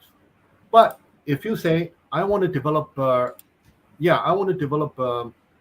profession, make a living as a professional hotel manager, professional yacht manager, you pay $1,000 per month. That's it. Then people pay you a fee. You can build your own business on the platform to say, I manage the co-ownership, So if 10 people, 100 people buying this hotel, how are you going to deal with all the investors? When you collect the rent, monthly dividend, how do you distribute to them? It's all for free, or not for free. It's just paying $1,000 professional, $300, common user. That's what the token is for. It's a utility token. Right now, you're getting the token for free during the airdrop. If you buy an NFT, you get 10,000 token. But eventually, that token is for that purpose. But Ralph, this is very unique. I just love this idea. I mean, I wasn't expecting this to come on the conference. This is really nice. I think you, along with the team, has built a really promising service, and I really look forward to it. And I'll just bookmark it, and I'll just drop these URLs. So once we send to all attendees an email after this conference, this is really great. I would love to know more. And once we do this conference here in India, I mean, we're doing this in India, Delhi next week in person, but next year we'd love to have you and talk more about it. Maybe we could. This is a global platform, right? But to have an maybe Indian audience engagement, that would be great too. So I want to bring you to your attention, because right now, even though we're putting a lot of investment through the year, especially with the pandemic, we put away other project to invest in this one. So they're still quite flexible. We would like to position this to receive feedback from the rest of the world, how they want this to be. It's not just a for-profit venture, to reach a few individuals. It's really going to be a utilitarian, goal on this platform. For example, many of the items I didn't touch upon. But if you're talking about DeFi, Web3, totally decentralized, without connecting to the real world. You see, people on the NFT on that side, you can keep talking about W3, DeFi, but you don't have the whole world of yacht owner, art owner, real estate owner Yeah, to I'm with you. connect with your digital stuff, you know? Yeah. When they realize how big the scale of this issue, they will get to appreciate what we have built already for the traditional real world. Then you can create that bridge. Mm-hmm. Therefore, this whole platform was somebody with really the technology talents to really make DeFi available, a Web3 concept. We're ready for it, you know? So we'll welcome anybody to join us to take this platform to the next step. That's our part 3 business. So we're welcoming anybody to join us on that. Yeah, I mean, community feedback, that's really important. And Ralph, thank you for your time today. This is absolutely amazing tool. You have ended this day one, a virtual day of this conference. I think you're the best guy who could conclude this day with an amazing project that you and your team have been working for. It looks very promising. Ralph, any final thing before we close this day today? This is very good. Thank you very much. All right, Ralph, thank you so much for your time. We look forward to hosting you next year also in US. We are also going to do it in US and California next year. It was planned, but we just couldn't do it for some reason. But at worst, we'd love to have you here in India next year. And until then, let's stay connected and have a nice week ahead. It will be my pleasure. Thank you, Ralph. Bye. Bye-bye. All right, with that absolutely great session by Ralph Allen and a mind-blowing project by him, we are now done with the day one, virtual day one, I should say, virtual day one of Bcrypt Conference 2022. I was your host, Stephen Simon, and we meet you next week in person. That is actually a Saturday. It's a day just focused on Stratus, a blockchain that's going to happen in Delhi, and following next week, that is June 17, we have another in-person conference happening in India. That is actually the day 3 of this conference. So we expect about at least 700 to 800 registrants I see at this moment, but the registrations are still open. You can just go ahead and register and attend the in-person conference. Having said that, it was a great day. You can find all these recordings on YouTube anyway. Just visit youtube.com/CSharpCorner. You'll find all the recordings. There's a possibility that you may not see this recording very instantly because YouTube takes maybe about 3 to 4 hours just to process this video, but it will be available in next about 12 to 24 hours.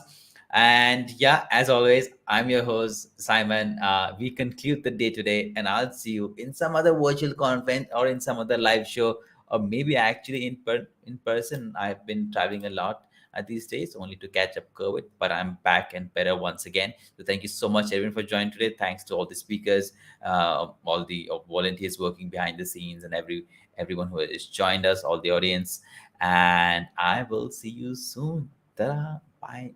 Take care. 20 years ago, a seed was planted and cared for. We painstakingly nurtured it and weathered it against adversity until one day it blossomed and the fruits of our labor began to show. Today, millions have learned, shared, and been inspired by what our community has produced. We proudly serve 21 million users from 204 countries in 2019. Through our 85,000 technical articles, code samples, and videos, our 450,000 forum questions, and our highly anticipated conferences and events featuring keynote panels, live streams, and industry experts and influencers. We recognize and reward members for their dedication to the community. Through content contributions and mentorships, we ranked number 2,620 in the world with a reach of millions across our social media channels. Thanks to you, our global community of software and data developers grows stronger each day. For more information, visit us at CSharpCorner.com.